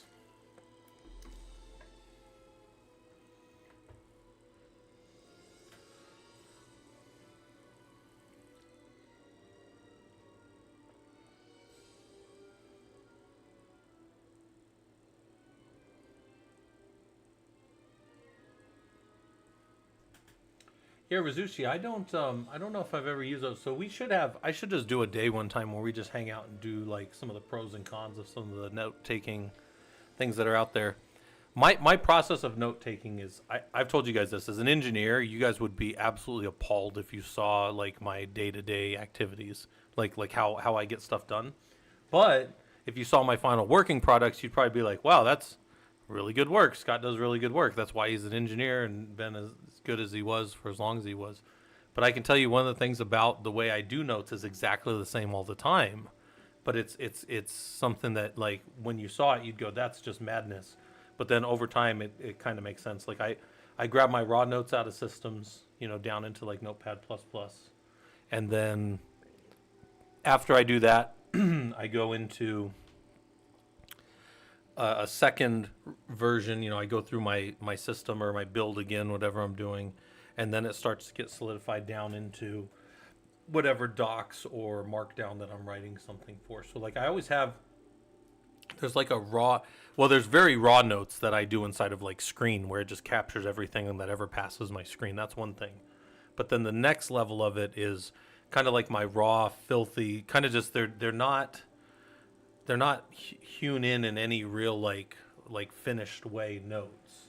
And then when I feel good about those, that gets turned into my actual documentation that goes out for other people to see. And that's kind of like I have like a 3-step process for my note taking. So sometimes you'll see my notes and they're just all over the place, but it's like that was never intended for anybody to see. That's just how I pull stuff out. Oh, Data Lore, you said, what's the extension I'm using for auto tab rotation through the browser? Yeah, so in Chrome, there's a thing called revolver tabs. I think it's been deprecated. I'm still using revolver tabs. It's this little button right here. But I think it's been deprecated. Yeah, so it's revolver tabs. I think there's a newer version of it, but that's what you want if you're using Chrome. It's called revolver tabs. Is it popping up? I apologize. It's not popping up, but it's this little thing up here that looks like a little world. You guys don't see the pop-up because that's how the overlays work, but it's called revolver tabs. I'll just open up, manage the extension real quick. Yeah, so this is, not all extent. Here's the revolver. It's revolver tabs like that. And I think the old one got, yeah. So I think this one is getting replaced, but I'm not sure who's replacing it or what they're doing. But it's called revolver tabs. Yeah, I've been using this in data centers for like 15 years, like up in like network operations centers. If you guys know what like Knox. Hey, Eclipse, thanks for the Prime. You could use that anywhere, but you used it here. Also, Eclipse, did you say you're the one who just came over from... Yeah, you were Daryl over on the other side. Nice. Well, also, you guys are always welcome to hang out and down in Discord where it's like more persistent. You can talk with everybody and all that good stuff. So, but yeah, Revolver Tabs is great. What I would do is I would build up stuff like this that we wanted to monitor, like our little heads-up display or our dashboards for alerts, and then I would just put these up spinning on like a 65-inch screen TV for the network operations team, and they would just constantly have... Now, these things are way too busy. Just so you guys know, these like, especially this is way too busy. I would never pop this up on a heads-up display. Look at that. That's way too much noise. But what I would do is I would have things like if these went red, or if any of these were actual critical alerts that went red, then these would show up like that. This would be an acceptable one. This one also, like if any of these were to go red, because then you would have a way to know, like at a heads up, just pop up in your face real quick that there was an alert. But that's the kind of things I've built a lot of those over the years. And you might say, well, was that your job ever? No, I've always just been the Linux engineer, guys. I've always just been the platform engineering team lead or whatever for the last almost probably going 13 years now. I've always been the lead everywhere I go. But just because you're doing Linux doesn't mean you're not doing all these other things, right? Like, and that's why I tell you guys, like, you can do, man, you can have a career that's focused on Linux, but you can be a network engineer, or you could be a security engineer, or you can be an architect, but you can still be doing mostly Linux. And that's kind of like what I've built my career on. All right, let's turn that little timer off. All right. I feel like I sat here for half of my break, so I didn't really get a full break, but that's fine. What about playlist feature in Grafana to rotate? That's so schizophrenic. I should probably start using that. But here's the thing, schizophrenic. The reason that you can also, that is awesome. Like the newer, there are features for that rotation inside of Grafana now. But sometimes you want to rotate over and show for a few seconds, like SolarWinds, or you need to, like, sometimes guys will write a custom page that just grabs all of the up ESXi hosts or something out of vSphere, and that's not like completely integrated over yet. One of the things about rotation like that is this. I didn't show you guys this, but watch this in the plugin here. Let's go to options and let's stop it from rotating. As I go through all of these, I can also choose to reload the page. So if it were a static page, I could reload it, right? If it wasn't a static, like if I had to reload Excalidraw, I could every time. Maybe it's like a static page that we're looking at. So the revolver tabs had a lot of like really powerful things that could be done with it. And I really liked it. Plus, you guys just saw that everything was set to 10 seconds. I could sit for 30 seconds on something if I wanted to. Yeah. I'm a big fan of controlling in only one place. So like while a playlist would be good, if I'm going to be rotating out to looking at some other tool or some external webcam, sometimes people switch over to like, what's that tool we used to use, ZoneMinder. Any of you guys ever played with ZoneMinder? I need to get one of those back up in the home lab because this right here for Ranger Cam, I'm going to eventually put up cameras around the house. And ZoneMinder is this is such a great tool, man. We'll get this going back again in the home lab. For people to be able to see stuff, and I'll use it for monitoring again. But like ZoneMinder's even been getting better over time. But this is the paid for one. Hold on, there's an open source. Yeah, here's the ZoneMinder free open source version. So you can just download it and run it. And we used to run it here in the home lab, and then you can just you can throw it right up there.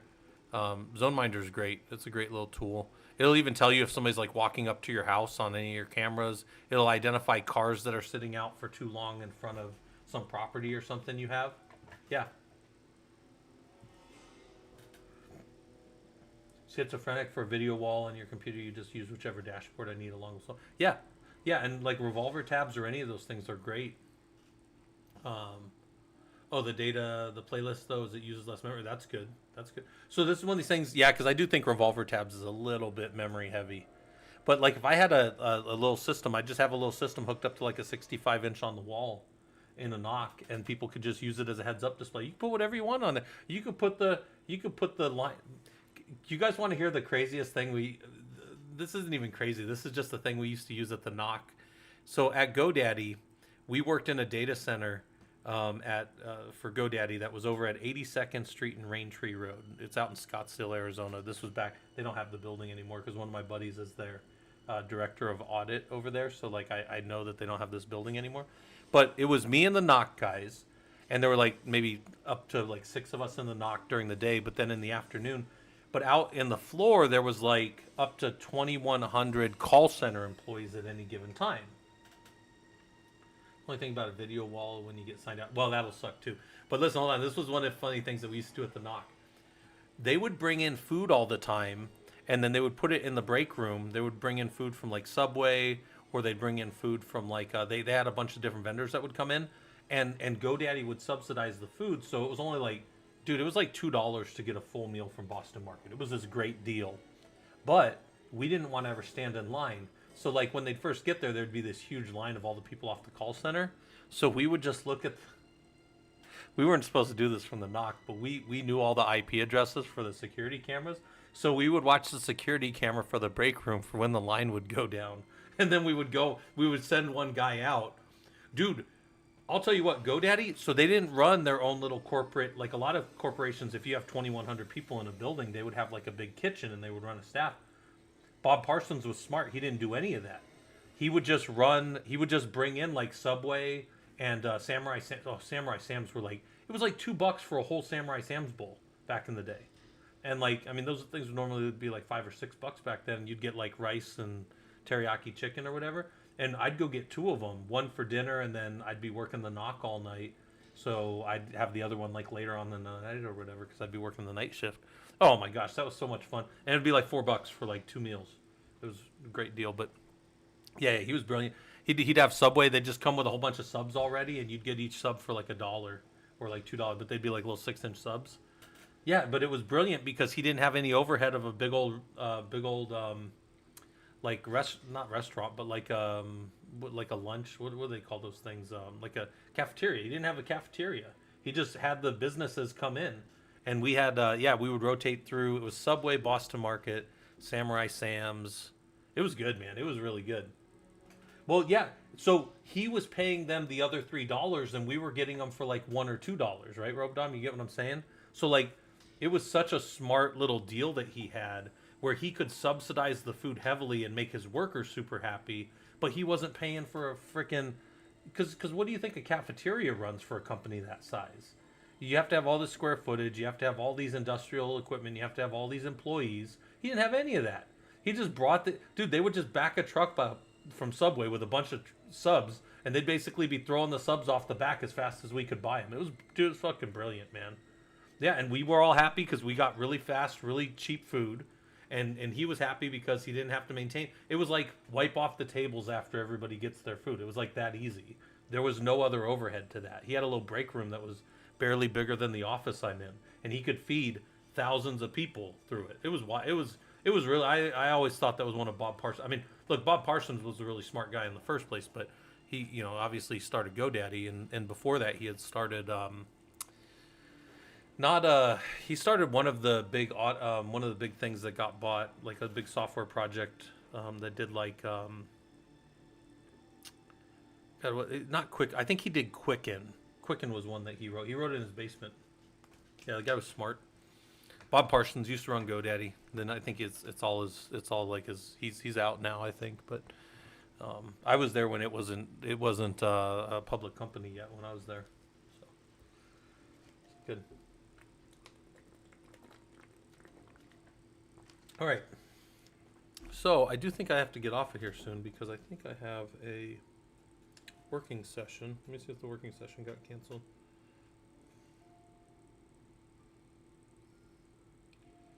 Okay, I do have to be there for this one.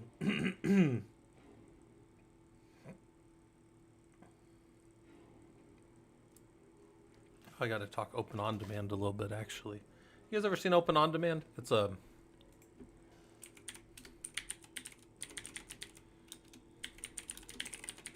If you guys have never seen Open On Demand, it's a pretty cool little tool for, well, it's a useful tool, not just cool. It allows you to do high performance compute in a way that can be basically allowing people to access your high performance compute cluster, but from a user perspective. So they don't have to look at your high performance compute cluster like a big cluster. They don't need to know the resources. You can just give them like a tool as a front end like Jupyter Notebook, and they can run jobs that go against your cluster. But they don't really understand the back end architecture. They're just running their Jupyter Notebook on as much back end power as they need, and then you can limit this in all kinds of ways. But look at all this stuff, So they have Octave and MATLAB are two huge ones. MATLAB is the paid for version, and then Octave is the free version. And then RStudio. RStudio is a huge one too. and then TensorFlow a little bit. But Stata, I've not used Stata, but I've heard a lot about with Stata. But this is just another tool that's out there for people in the supercomputing world. So they want me to talk about this here in a little bit on this meeting. So I got to get in there and talk with them a little bit. Hazy said if you were in Australia, you'd hunt kangaroo for sustenance. That's actually pretty funny.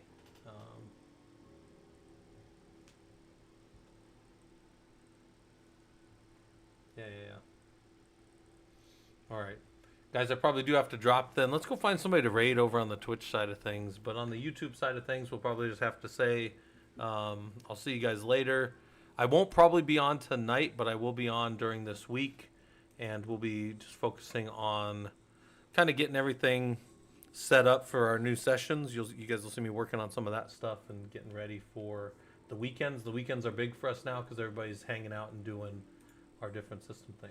Let's go raid. Let's see let's go. Who am I following here? Who's out there? Let's go raid Rosberg. He's always fun. He's not quite doing tech stuff. He's playing video games, but we'll go raid over there. And for some of you guys, I will see you guys. Later on tonight, I'll be down in the Discord and stuff. And the rest of you, I will see later on in the week. Take care.